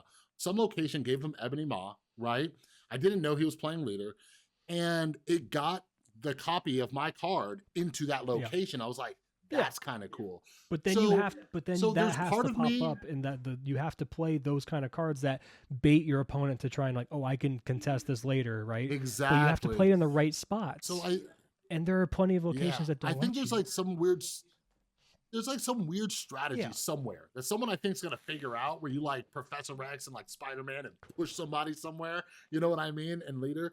But other than that, like I remember feeling like insulted because I was watching a streamer, I can't remember who it was, and they're like, I'm not gonna keep explaining the new leader card. It's very straightforward. I'm like, that shit's confusing as hell. Like I have it pulled up. Copy all cards your opponent played to the location to the right, but on yeah. your There's a bunch of your people that side. thought that it And meant like that every card they played, no matter where it was, got shoved into this location, right? A lot of people saw that. that's what I thought. That's what it sounded like to me. And I had some people play leader against me, and because of how that card is, it did Yeah, nothing. it's That just a their six leader seven. was just a 6/7 card. So yeah, I do think they've made the card semi unusable because think about it. People weren't using leader and leech really until Dara JN came out and said, "Hey, look at this deck," and then it just became the most game-breaking Well, toxic thing especially because ever. of Surfer at the So, time. but yeah, but going back to like the creativity thing that we are talking about, like there might be something out there that we're not seeing yet, but right now I don't think anybody's figured that out. And I had like 2 or 3 games in a row yesterday where people played leader and all of them lost Mm-hmm. miserably. They dropped it and it did nothing, and I felt bad. I'm like, did you guys not get the update? But yeah. So sorry, leader players, like rip, Yeah, you know. I feel like there's a chance we'll see a change to leader again at some point. Um, Mm, I don't think this is the right. I mean, it might have been too strong if they did adjacent locations instead of the right, because then you play him mid and then you get both yeah, left and right. That kind of makes him almost the same card, you know. Um, so it's hard to figure him yeah, out. It's a very weird effect that can be game breaking, as we've seen. Maybe like, would have been better if it was the lane he's played in, because at least then you can try to like, if it's down to one lane, you have a bit more chance to choose like where it goes. But maybe that's a bit more hmm, easy to be telegraphed by your opponent, so it's less of a choice. It, I don't know. It's hard. yeah. Yeah, the thing too, like I get it, like the idea behind leader was to stop these like massive dumps, like especially with like Mhm. Zabu and Surfer. But like at the same time, like I've been utilizing the hell out of Sandman. Like Salmon needs a when I buff. see someone I've been playing one of saying this those, forever. He should be a oh 3-1. dude, for He should be a sure. 3-1. You know why? Because now if your opponent plays Zabu on 3 but you played Sandman on the same turn, it puts it in line perfect with Zabu, which makes it so Hmm. yes, they get the benefit of Zabu, but now they can no longer play now, because if Salmon comes down on turn 4, it's the same thing. The problem is with Enchantress on turn 4, right? You stop it, Yeah, but now they got, what's like, if they play like a Jessica Jones, even if it's something simple like a Jessica Jones and Crossbone, right? They get 8 power in 2 different yeah, places, right? Right away. That's 16 power on yeah. turn 4, and now can your 1 card a turn catch up? Especially if, like, that's the Yeah, thing. exactly. Because yeah. Yeah, though that would be awesome because, like, say for example, turn one, you see them throw out a Hmm. Korg. Now you're Yeah, expected a Zabu on like turn three, like, oh, you're playing a Darkhawk deck. Like, I definitely dig that. I see what people are saying, like, and I like that idea too. You have great ideas, Brad. I would second in or yeah, hire because me. I Let's was just go. thinking Let me like, be a man, game designer. like I was like, man, just buff up his power a little bit because you're basically just wasting turn four, right? Aside from like the Hmm. tech aspect of it, because you're dropping a 4/1, and I'm like, it feels like when they designed him, they thought he was going to be played a lot, too powerful, and they made him a 4/1, and I'm just like, no. Yeah, Because so you're just behind. So they drop Zabu on 3, and then like you're saying, they could drop 2 cards on 4, and then you're only dropping a 4/1. Like it that really feels kind of does. bad. So something. Let me ask you this, because that might be interesting. Do you think if they fixed in quotes Hmm. Sandman, do you think they'd still have to nerf Zabu? I think that would be an interesting point to let Zabu breathe for a little bit, like a few weeks, to see what that effective Sandman would do. Now there's Or yeah, get some test servers, exactly. Now like you there's said? pros and cons to my idea of Sandman. I've always thought he should be a 3-1 instead of a 4-1. Now, in the idea that you want to stop Surfer and Zabu, I think that works very well, lines up with the play patterns of the opposing deck in a very nice way. However, you incidentally hurt lesser quality decks like Zoo, for example, or even class, like even Destroy, I would argue, because Destroy likes to do like a lot of stuff. And then Mysterio no Oh longer works because it yeah. counts as a play. So you play one Mysterio instead of its copy. So now you telegraph where its Mysterio is. And there could be a ripple effect where now Mm. the game kind of devolves into everyone playing a Sandman type of deck that's forcibly making the 1 card a game, which does bring the game down to a crawl and can change the meta in that way and cause issues. I'm completely aware of that, which is why I think, yes, a test server would be phenomenal to see how that would work. Yeah. Yeah. No, that's the thing with these card games. Like there's like all these unintended Yeah. consequences, which I think we found out with Zabu. You know what I mean? Like they weren't thinking of all these other forecasts or how they just released Dark Hawk. But yeah, that's where the test servers come in, see how things feel and stuff like that. I'd definitely be I do think in down the for long that, run, you know? if Sandman was made a 3 power, or I'm sorry, three energy, I do think Zabu would not need to be changed at that point. However, um, Mm-hmm. like I said, I think it could create a ripple effect that's negative for the game overall. Because Yeah. while Zabu and Surfer in their current form are arguably too powerful, uh, it at least creates flashy games in which you feel like you're doing things, right? At least if you're playing with those cards. And the Mm-hmm. opposite with Sandman makes it, like I said, the exact opposite. And that's you want your game to be fun. So I think it's tough. You can't. Now, there's also argument to making Enchantress a. I mean, I guess because we're already on topic of these two, we're basically discussing like ways you can work on other cards around the game to Yeah. fix Zabu and Surfer without directly changing them. Um, Zabu, I think, is the one that's harder and a bit more apparent to me that like is gonna have to have like, the card itself change in some way.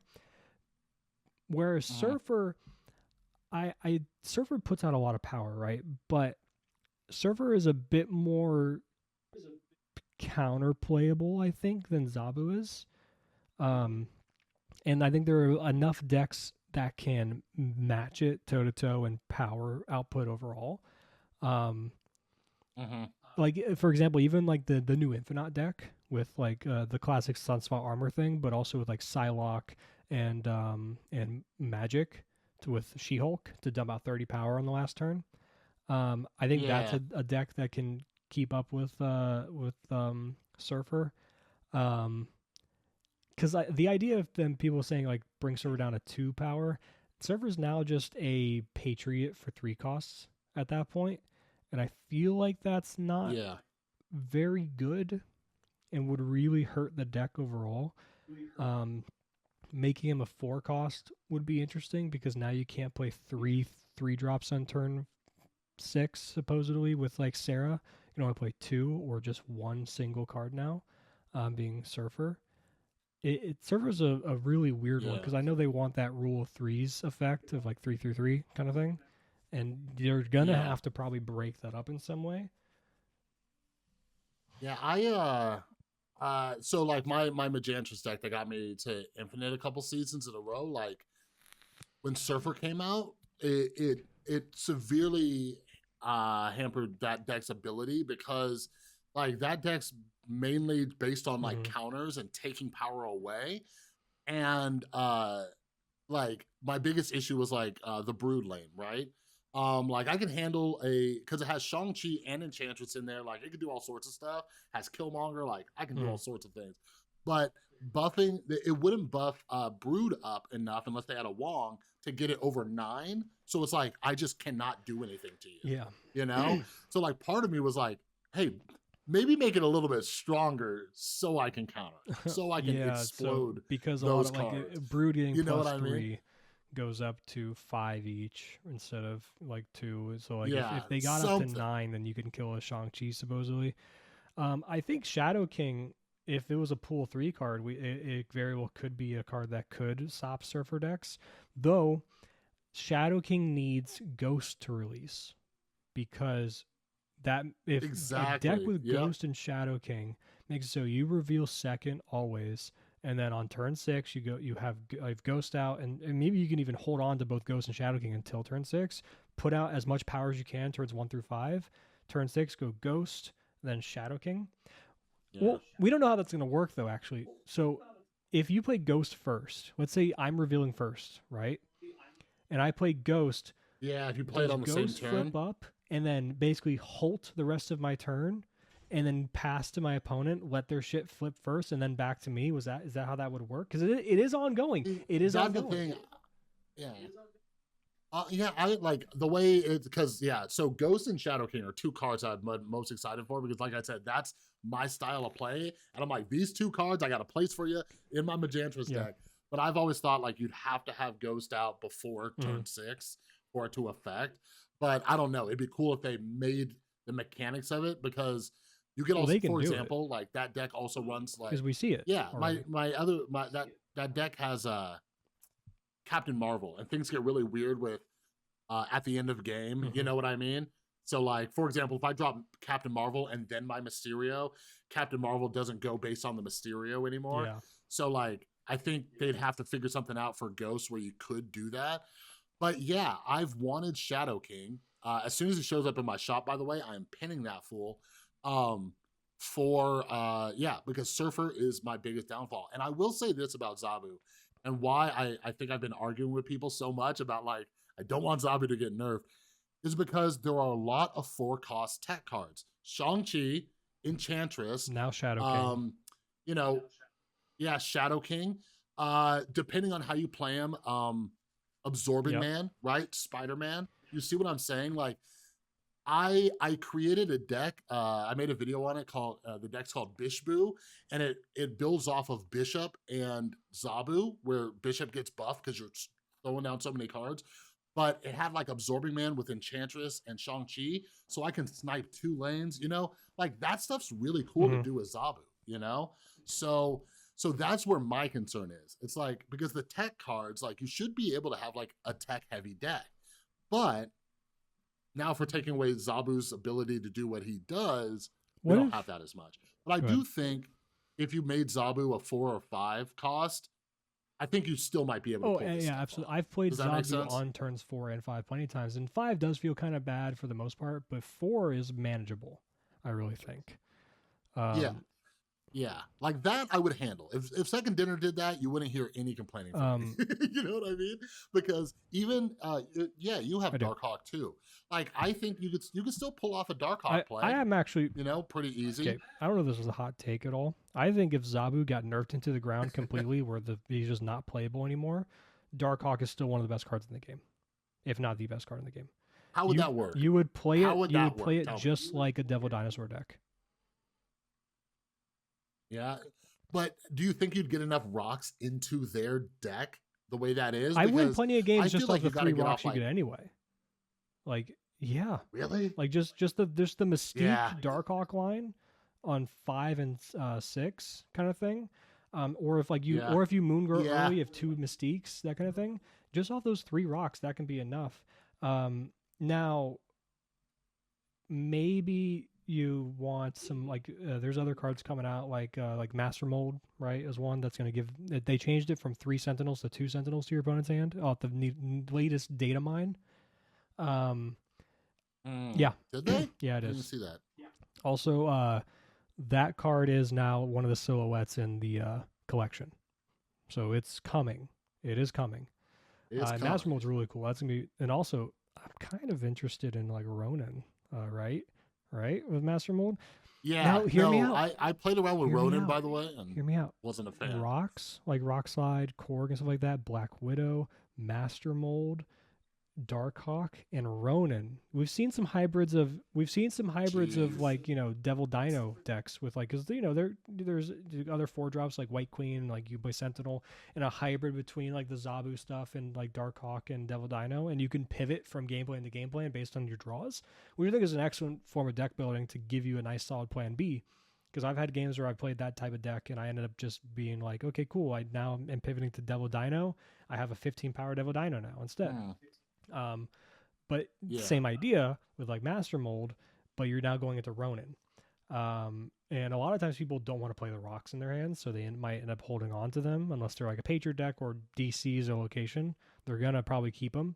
The only one they really will drop down is the Black Widow, the Widow's Bite. So I think that could be something interesting.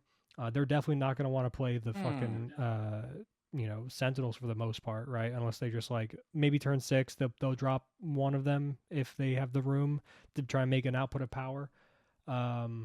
unless you're going against the Devil Dino deck, and they're like, thanks. Yeah. Yeah. No, that is really interesting. I have to play around with it. But yeah, because I just had a bad experience with Ronan. What was it? One of the locations. Oh, it was Asgard. Asgard was the location, right, where they Mhm. draw two. So I tried to play into that, and it just went all bad. It went bad every variation. But I like what you're saying. But yeah, I need to experiment a little bit more because I'm usually like, I don't think 3 rocks is enough. But it might Well, be. It might be. Brad's three saying it, so so three I might check. rocks makes Zabu consistently like a what 9 power, I believe, on the last turn. Just Darkhawk, Darkhawk yeah, 9 power. Darkhawk.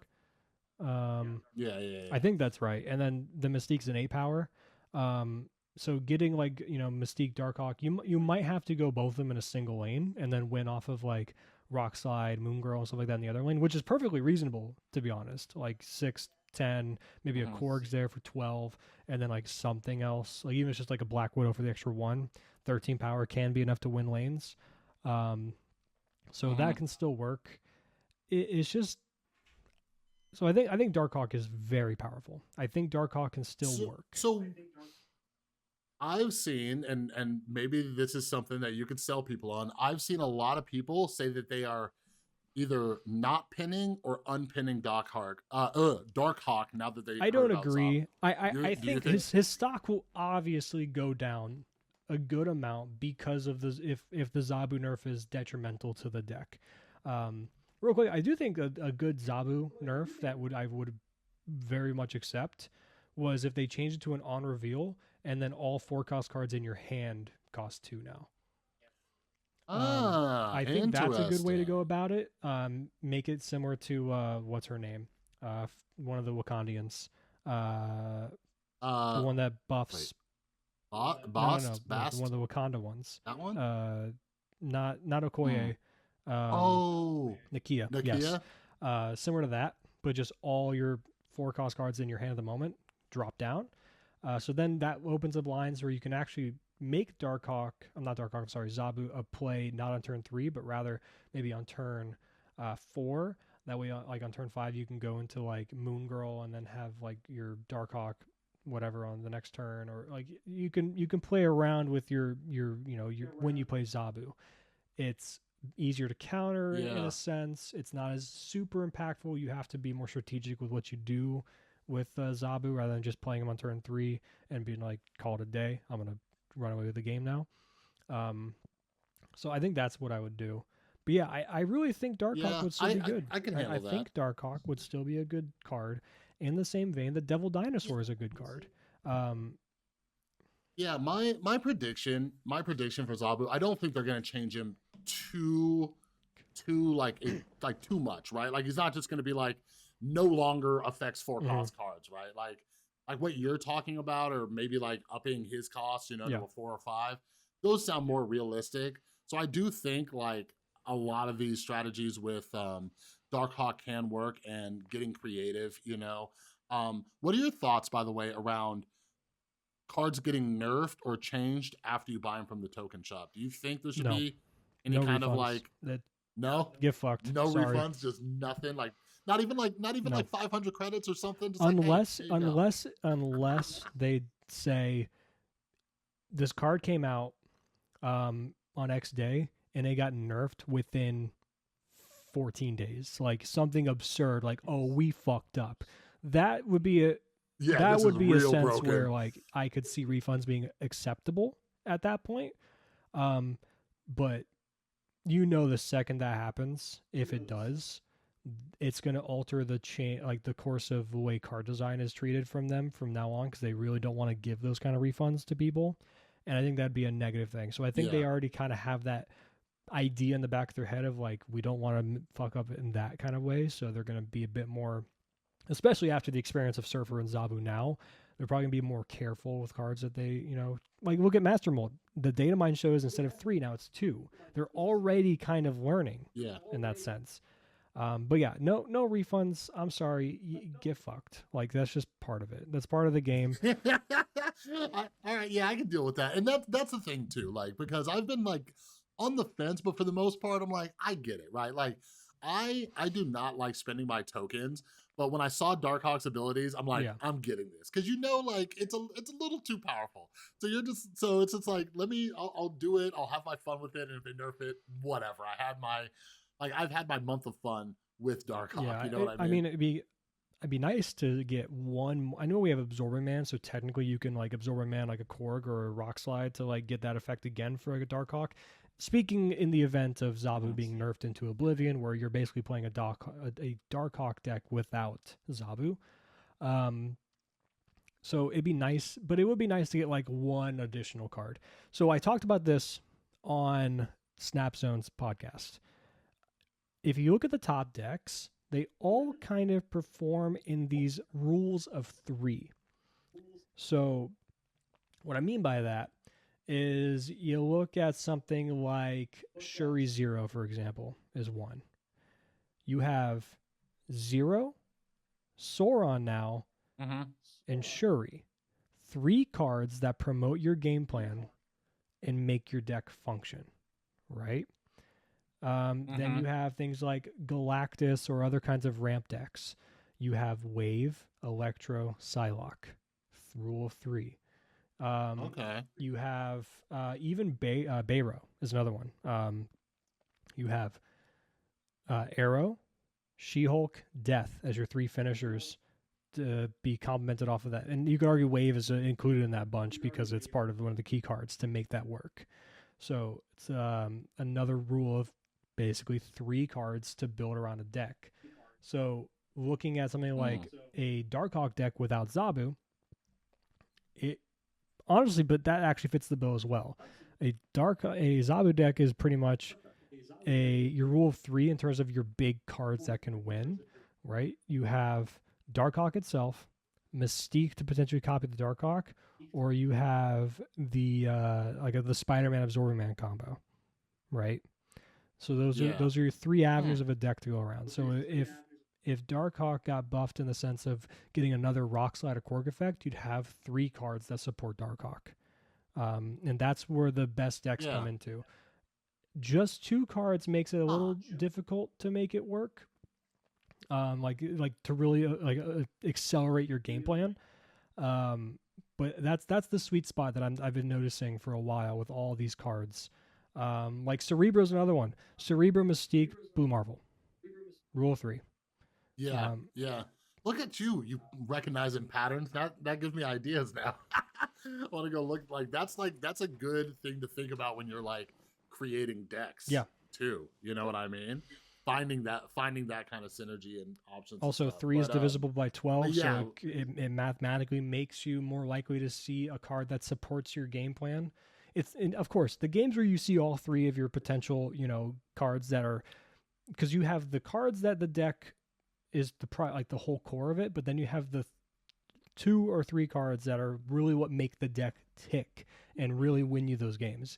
And there will be games you see all 3, right? If you're playing Shuri 0, you're gonna see games with Shuri, 0, and Sauron, and those are gonna be games you probably win.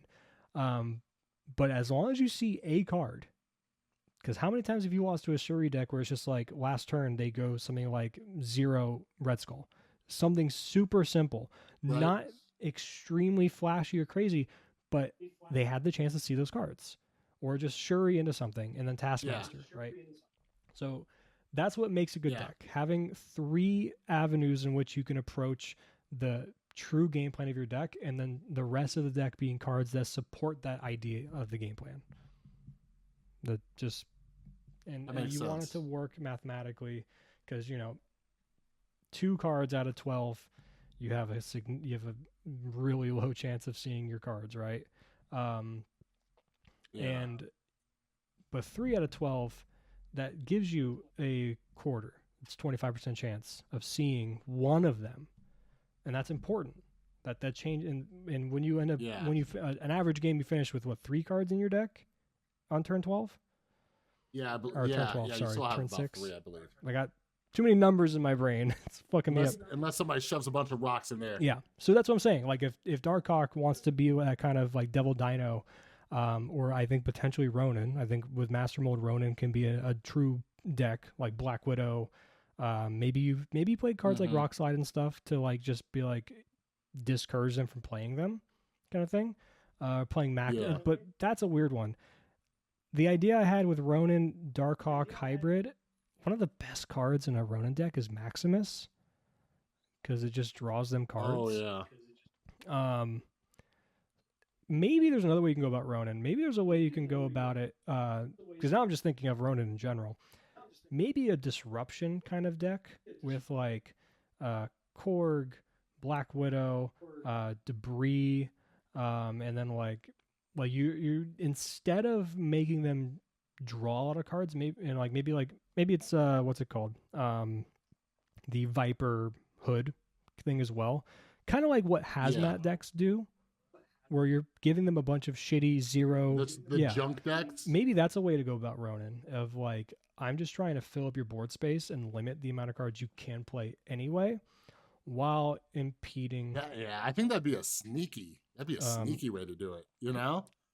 You'd have to figure out the Yeah, right I curve. like that because Those kind of decks can be super weird because sometimes the curve is awkward with the way that these disrupt cards work. Also, drawing Viper late is really awkward if you have like lanes where you really don't want to play her, but you're like, fuck, the 3 power would have been nice. So it's yeah, tough to build these kind of decks, but I think that'd be something yeah, interesting. yeah. Because I was trying to do those cards you were talking about. You know, like the Maximus and stuff like that, um. And yeah, like maybe clogging up their board and limiting their board space. Now they have to think a Mm-hmm. little bit more about where they want to play cards, and then you just hit them with the Ronin. So I definitely like that. But I am curious about the next card we were going to talk Mm-hmm. about though, because I have a lot of opinions about Yeah. Wolverine. What are your thoughts? Then I'll go. So this is a massive buff for a few reasons. First reason is it's Wolverine. It's an iconic card. I'm hoping they look at Cyclops at some point and kind of do something similar. Especially if they Right? nerf Surfer, because there's the ripple effect, right? They nerf Surfer, and let's say Patriot Surfer is no longer that great, or it's not worth it as much. So now you drop that one, and that's really the only deck that Cyclops ever sees play in because he's a 3 cost that gets buffed by Patriot as well. So in that event, let's say Cyclops now drops from seeing 5% play, even if that might be fucking high, I don't know, to straight up like 1%, right? Because I didn't even play him in pool 1, like, or even when I was doing Right. that initial season, like the season where you unlock Blue Marvel, I wasn't even playing him then.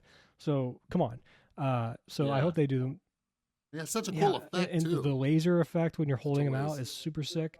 But Yeah. so the first thing is, of course, it's Wolverine, iconic card, one of the most recognizable names and faces, and like even just seeing the claws pop up, people know who that is, right? It's synonymous with Marvel. Not as big as Spider-Man. Spider-Man is the biggest superhero in the world, but it's fucking Wolverine, right? So that's already one thing to make him more playable. And the other thing is it adds a card that's not only in my mind playable in pool 3 and onwards in destroy decks. I've been trying him out. I really have been. And he works very nicely in like a Deadpool kind of like, destroy deck where you're just trying to you're playing like Venom. You're playing like, again, the rule of 3, right? You got Carnage, Deathlock, and Venom as your 3 destroy outlets to get your cards going. But now, not only do you have your 3 destroy outlets to destroy the cards you want to destroy, such as Deadpool, you now have Wolverine as well, which is great with Venom in the sense that if you got him a couple times with Deathlock and Carnage, he's now a 2/6, and then you get him with Venom, and now Venom eats that 6. Now he's an 8, so that's really good. Another deck that could definitely make use of him. We saw him be played in Thanos early on. Not Thanos, Galactus. Apologize. Early on. Now, if you play him, there's a chance he does the jump to both the destroyed lanes and get buffed by 4. But even if you just make him a 2/4 and he's in the lane with Galactus, that can help a lot. Yeah. I see. Here's my thing. Like, I don't know. I might just have bad luck, and right now it's just kind of pulling up some decks on SnapFan to see if anybody's done anything creative. I would just have the worst luck, and like I think destroy decks want to work so bad. We want them to work, and a lot of the locations favor them, but it just feels like they don't have that high a win rate. Like you don't get the destroy cards you need, and they just kind of Hmm. sit there. You know what I mean? The deck can be really Um, awkward. It so absolutely yeah, can be. so Especially like when you're like, let's say your only yeah, and destroy maybe option is Venom in your hand, and then you have things like Bucky Barnes that you want to destroy, and like the Hood, and you're like, so do I really want this -1 Venom right now, or this zero Venom, yeah, whatever it is? So yeah, and it still feels like there's some like untapped potential too. Like I kept getting something in my head too. I was like, can like Venom work with Surfer somehow too, just being a 3 cost? But maybe they're trying to make the success rate of destroy decks a little bit higher by doing this buff to Wolverine. But like you said too, like such an iconic card or character rather. Like I want him to work, so I've been using him in a Galactus deck. So like I mhm. started with him in my Galactus deck when I got Galactus, the only pull 5 card I've ever gotten from a reserve. And I started doing it, but like with Galactus, you don't want Yeah. priority, right? So then it gets really like kind of iffy. But I don't know, when Plunder Castle was the location, it didn't matter because they can't Shang-Chi Mhm. in there anyways. And like you said, like when it gets destroyed twice, so I think there is something there as well. And maybe I need to play around with Wolverine and Destroy deck more, but I'm like, man, I when they did that buff, I don't know if you had this experience, but I was playing against so many Destroy decks. They were trying to use them, and I feel like they weren't having as much I success haven't either. really. I've been seeing a lot of the same old shit. I also usually I've never taken a season and committed to going to Infinite. I always just play and I always just end up around 70s, 80s. And then I just kind of like just Yeah, play for fun. I don't really focus on going Infinite just because the grind is so much. And like I'm confident that I can do it just because I get to those levels anyway. But like it's just like yeah, that's a commitment I don't really want to go through.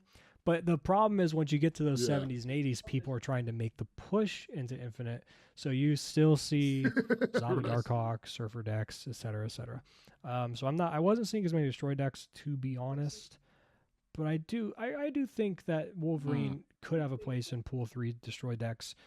But more importantly, for I sure. think I Yeah. really think the bigger impact of this buff is to make destroy decks more playable in the pools of 1 and 2, because especially pool 1, because Ah, he is a pool 1 card, and actually he might even be a starter card.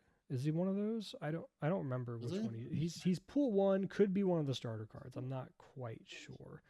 Um, but yeah, actually now I'm looking, looks like he's a pool 1 card. Anyway, Yeah. so giving Wolverine a home in Pool 1 destroy decks that don't have access to things like Bucky Barnes yet, but they do have Carnage and Deathlock. And then you can still get like Squirrel Girl going and like destroy stuff like that. You can do like the weird thing of like Mr. Sinister, so you get an extra thing to get with Carnage, that kind of thing. But otherwise, you don't have that many targets to actually let your cards destroy stuff.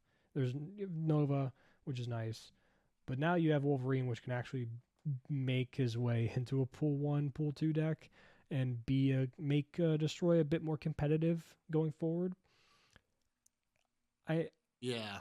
Yeah, because I would like to see it. I would like to see destroy decks shine a bit more than just, especially, okay, I spent 6,000 tokens on Yeah. null. So maybe that's why. Maybe that's why I want these to work.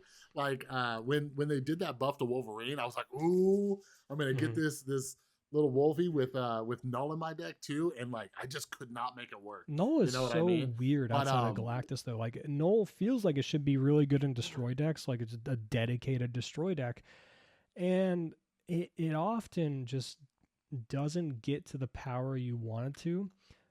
It's not like when like because I think part of that is we're used to seeing Null when the hot location is like Lamentus 1, or yeah, it's then it gets played in crazy. Galactus Yeah. where you do play Galactus at a point where it destroys a good amount of cards, especially against the cards or the decks like Zabu and Surfer, which are able to drop Maximus, like Jessica Jones, Crossbones, Darkhawk, really can add to the power of Null on that turn 6 play.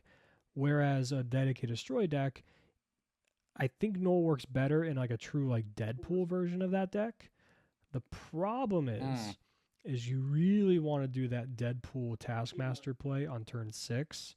And of course, you can't do that with Null, so that makes an awkward thing. But it could just Yeah. And it could offer the plan B option if that's better. I really doubt it is typically, but it also Yeah. at the same time, if you don't I draw was Deadpool, then you don't get the growth of Null like you want, because you want Deadpool to get destroyed.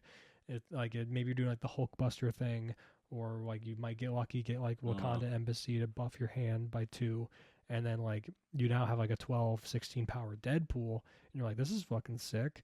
But why would I play Null, who's like maybe Null's like 25, 30, right? And it's more, yeah. but it's a single lane where you can get the 16 power Deadpool on a Taskmaster in a separate lane and just contest those two. So Null's just really awkward. And then when you don't play Deadpool, you don't get those 16 power just randomly thrown into Null.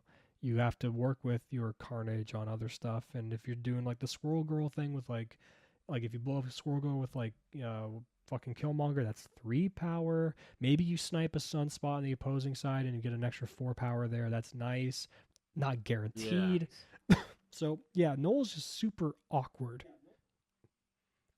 Yeah, he's definitely one where I waited when I first heard about him. Like, this is amazing, and then I waited. Once I got Galactus, I was like, well, I gotta get Null. But I was just pulling it up because now my wheels are turning. We might have to do a whole new episode on this. But some of the data mine cards for the next, is it the next season or whatever? But you have Nimrod coming That's out, the and then March season. This season is going to be MODOK. yeah. So Nimrod's the cool. following one, and then also the teenage warhead, Teenage right? Megacycle When any Warhead, yeah. card is played here, destroy this and that card. So Null might get a little bit more play, and by then too, he's probably dropping down to Series 4, so might be a little bit better. I see what you're saying, and I can agree with you in the sense that Null can get a little bit of help, right? But let's think about it. Negasonic Teenage Warhead is a what cost again? It's a 3 cost. 3. So far, so it if they says keep 3. it at 3, right? Now you have Deathlok at 3, you have Venom at 3, you have Killmonger at 3. You really clog up your 3 slots and destroy. Now you look at Nimrod as a 4 cost, right? A 4/5, right? Is that Yeah, this is showing a 5/5. 5/5. Fuck, that's even worse. How because now, how do you cheat out Nimrod to destroy him? Nimrod seems like a thing you want to do, like Artem Zola type shit, right? 5, then 6, or like maybe wave him out onto 5 and then Venom and something or whatever. But it makes it awkward. You need Null to be your 6 cost. These 2 cards are really cool and really interesting to me. I think they can work in the destroy deck separate from Null. But when you're trying to make Null better, you want a more, balanced curve to help out. A little early on, yeah. What do we have as our early plays? Deadpool, Hood, which Hood just takes away from Null's power, so you don't even really want to play Hood there. You have Nova,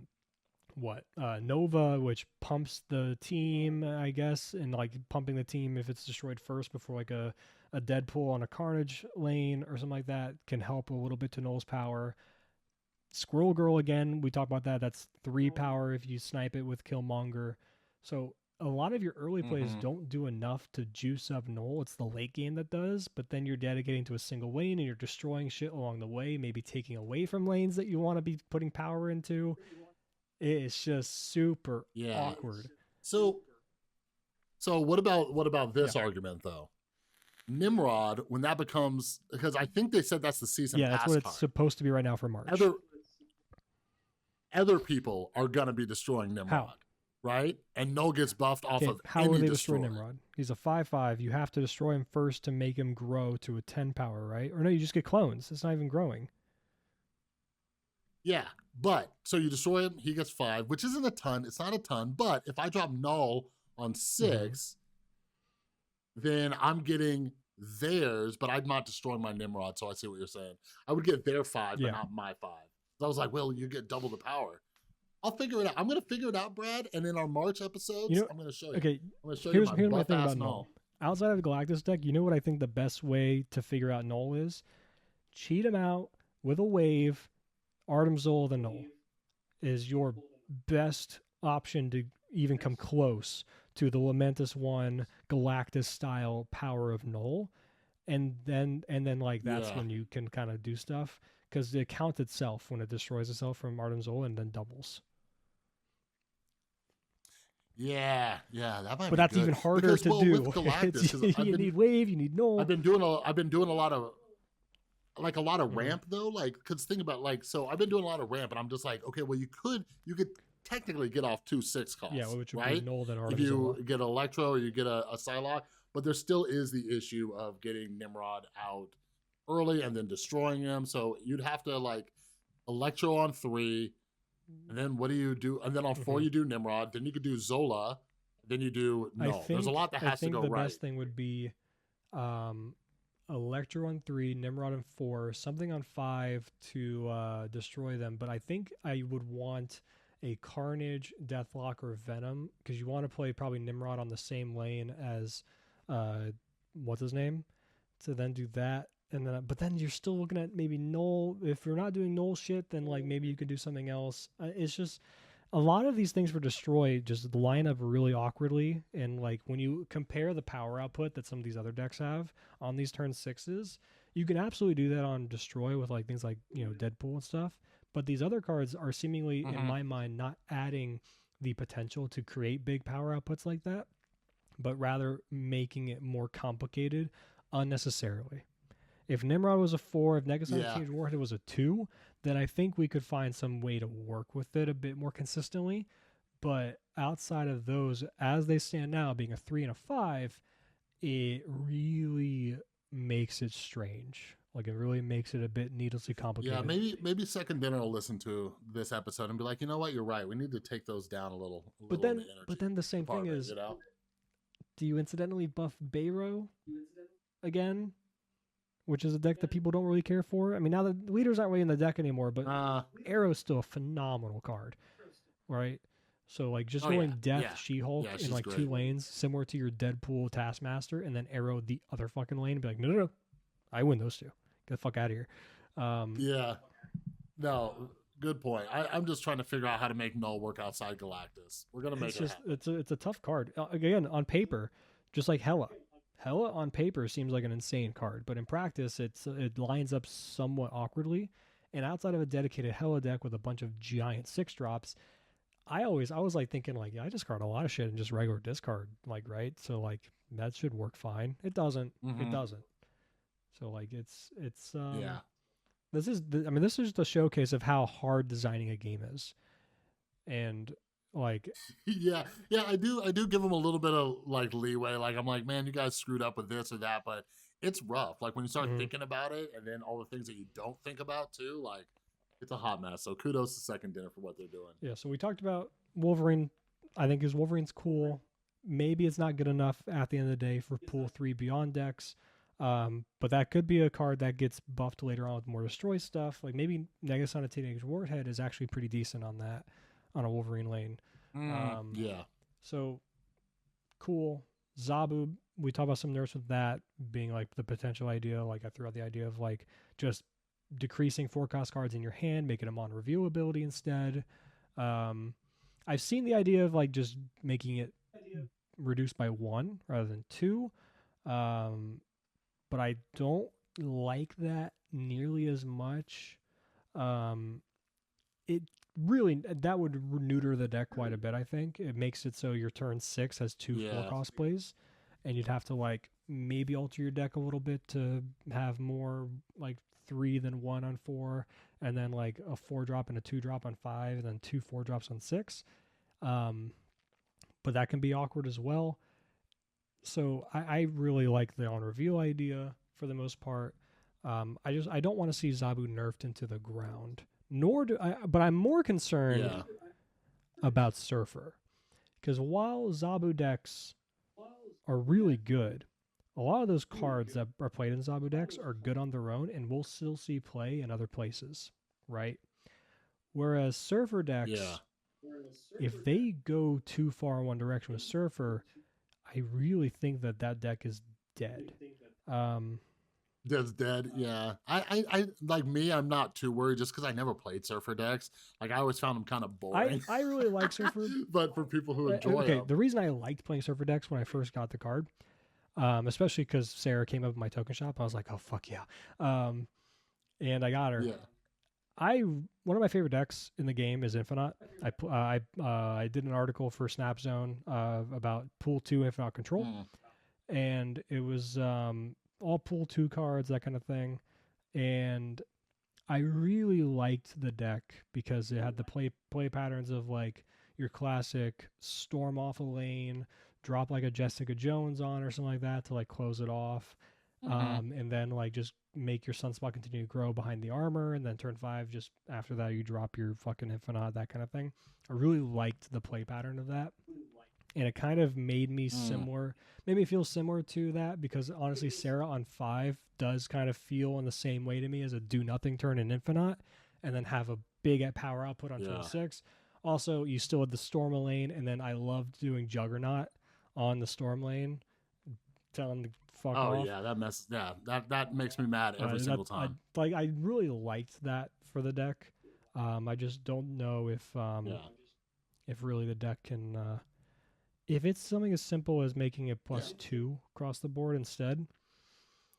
Um, And yeah, but then you got the Patriot issue. It's just another yeah, Patriot. You know. the argue is it's a Patriot for non, uh, you know, vanilla cards, Mm. but is that I mean, maybe the best server deck, if that were to happen, is just straight up Patriot Surfer now and no longer the Sarah Surfer. Yeah, like when I think about it, and like one of my other issues with nerfing Zabu and Surfer is like my it goes to my original problem with Leader. Leader is unexpected, and that's why it's Mm-hmm. so annoying. Like we started the episode talking about one of the key aspects of getting good at this game is researching what decks are out there, meta decks and stuff. And Leader, people just started shoving it in everything. So you didn't know when it was coming. Like when you saw Leech, you had a Yeah. decent idea. But people are like, oh, I'll put Leader in a destroy deck. I'll put Leader in a move deck. I'll put Leader Oh, in an the on guard leader in deck. the I don't move care. deck is what irked me the So most out of any of them. Like, because I was just like, what the right. fuck? So like, yeah, it's just so unexpected. And then they do little emotes and you want to just fucking kill somebody. But anyways, what I'm getting at is the reason I don't have a huge issue with Zabu and Surfer is because the game is more about cube management than winning and losing. And at least when I'm against a Surfer deck, I know it's coming. Like I can get the hell out. You know what Mhm. I mean? So it's like, I don't know. That's why I personally don't have a problem. I'm like, I see it coming. I can leave, move on to the next game, whatever. You know? Because if you stay in, I hate to say it, but you're kind of dumb. Like you know what's happening. They're if they have Sarah, they're dropping 3 cards. One of them is gonna be Surfer, which is 0, but they're at least dropping 2 other cards. What's not Mhm. on the board, and you go from there. So I don't mind cards when I know it's coming. Does that Yeah. make sense? No, I get that. Like, Surfer is a lot more telegraphed because you see the deck working on its way. Zabu is more telegraphed as well. Mhm. So they're theoretically you have the choice of like playing it out or like seeing if you can contest it or retreating. I Mhm. think part of it though is the retreating aspect always feels a little unfulfilling to me. This might just be me coming from Mhm. being a Magic player. Again, I talked about this on the Snapzone podcast where I was saying like I think a big problem with the game for a lot of people, the reason that they have issues with like cards that are super powerful, such as Zabu and Surfer, is more so I think because of the fact that it punishes you for wanting to see a game out and finish it out. But to me, a card game is meant to do that. Yes, in Magic there's scooping, right? Which is the act of literally scooping up your cards off the table and it's conceding. That's what same thing in Yu-Gi-Oh! It's called scooping. And you can do that in those card games, but more often than not, there is an end. I would argue probably 75, 80% of games that happen in Magic are seen an Mhm. end of some kind, or at least an end that is like presented to you. Like you can concede, but it doesn't feel like a retreat in the way Snap does. It's more so like they're about to attack you for lethal, and you're like, "Yeah, you got me. I scoop." Like that kind of thing. And I guess it can kind of apply to Yeah. Snap of like, "Oh, I see the board is overcome, like, or it's not able to be overcome, so you got me. I retreat." But for some reason, it might just be the length of the games or the way that the game is designed in general. And a lot of people that have Hmm. specifically come from Magic as well as me, I've had conversations with about this, feel similarly. Of like the retreat function and the way the cube system works makes more seemingly non-games, and that kind of can take away their enjoyment overall. Like that's I could see it's that. it's a weird thing. The snap mechanic is what makes the game unique. And it's honestly what keeps people coming back to it for the most part, I would imagine, in addition to the fast games and the location RNG and all that shit. Um, so Mhm. it's probably a thing where you have to like separate it from other card games. But man, I do agree. There are games that does feel bad, and that's also a reason I don't like get to infinite every season, because when I'm at 70 and Uh, 80, a lot of my games I'm just like it's really probably like a 33-35% chance I win this game. I should absolutely retreat, and then uh, I'll be able to climb more efficiently. But I want to and see it just see through. it through. I want to finish the game. I want to see it, and I want to basically kind of like, maybe something happens that I can learn from and kind of go from there. Because a lot of times retreating, Yeah. can't you can learn a lot, but there might be that little nugget of information that you missed out on at the cost of 4 extra cubes, right? Yeah, that is definitely one thing because some of my strategy in Marvel Snap and everything comes from I played a lot of poker. You Yeah. know what I mean? And at least in poker, if I fold, depending on the person, but most of the time you get to see the cards, right? Or if somebody else is in the hand, they flip and you could see like, oh, I would have won this, or oh, and learning from it. But yeah, maybe that feels bad moment won't happen as much when there's an unranked mode and you could just go through and do it, because yeah, as somebody who does grind infinite every season, there are plenty of ones because I know a lot of like random players out there bluff or they snap Mm-hmm. thinking they have something and they don't, you know what I mean? So I could definitely understand this like Well, the mindset behind we that. don't have the nerfs yet. We don't have the adjustments yet. We're probably going to get them potentially next week. So we're recording this on Friday. So it could be as early as Monday or Tuesday, but it could be another week ahead.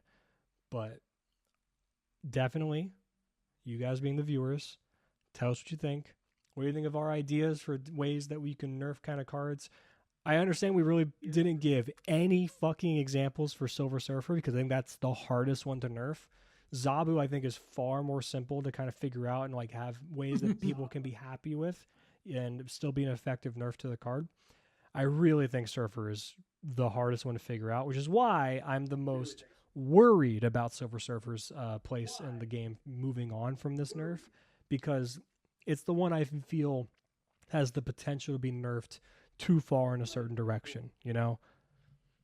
Yeah, like leader's Into a dead. leader Like position. that is a card I'm never gonna play. And I only really played it in a couple decks. Like I had a stock Bayro list that I would play sometimes, and like you just played leader in it because it's it can be a good card if you don't have arrow on the last turn. Um, so of course, tell us what you think. Leave us Yeah. some feedback in the comments. What do you think of the nerfs and stuff like that? And I guess also just tell us what you think about the overall structure of the podcast so far. Again, we're trying to keep it a bit more loosey goosey kind of shit. Like, not as super like this is all the topics. We probably went over a little bit on time. Maybe we have to split this up into 2 episodes so it's more swallowable, kind of thing for people to talk about. Maybe like a part one, part two, like one day and the next day, whatever. It's going on a Bootman's channel. You can fucking figure that out. um, but before we Yeah, we'll go, figure it out. of course, as always, real quick, Bootman, where can they find you if they want to find more shit about you besides your YouTube channel? Um Best place is Twitter at BootmanMSTZ. I'm always there tweeting, posting screenshots, Yeah. complaining about stuff. I post my videos and stuff over there. Twitter is the best. I'm trying to get everybody to follow me over on Twitter. And I'll plug this as well. On my channel, every month I'm doing giveaways for season passes. Yep. But you got to follow me on And you Twitter. can find So, me, pretty cool same deal. thing, Twitter at Bradcifer, Bradcifer. Just like Lucifer, but Brad in the front. It's a stupid inside joke with some friends from years ago. It's stuck, and it's now my moniker on literally everything. So you can find me on that. And you can also find me on the Pioneer Perspective, the podcast focusing on the Pioneer format for Magic the Gathering and playingmtg.com. So there's that. I have nothing else to say. other than thank you guys so much for enduring us into this first episode as we find our ground and we find the way to make these episodes work in the most coherent fashion possible. If you like it this way, let us know. We'll keep doing what we're doing. If you have feedback for us, also let us know. We'll make adjustments where necessary. But more importantly, thank you for listening. Thank you for being here and checking it out. And we hope you listen to us on the next one. So, see ya.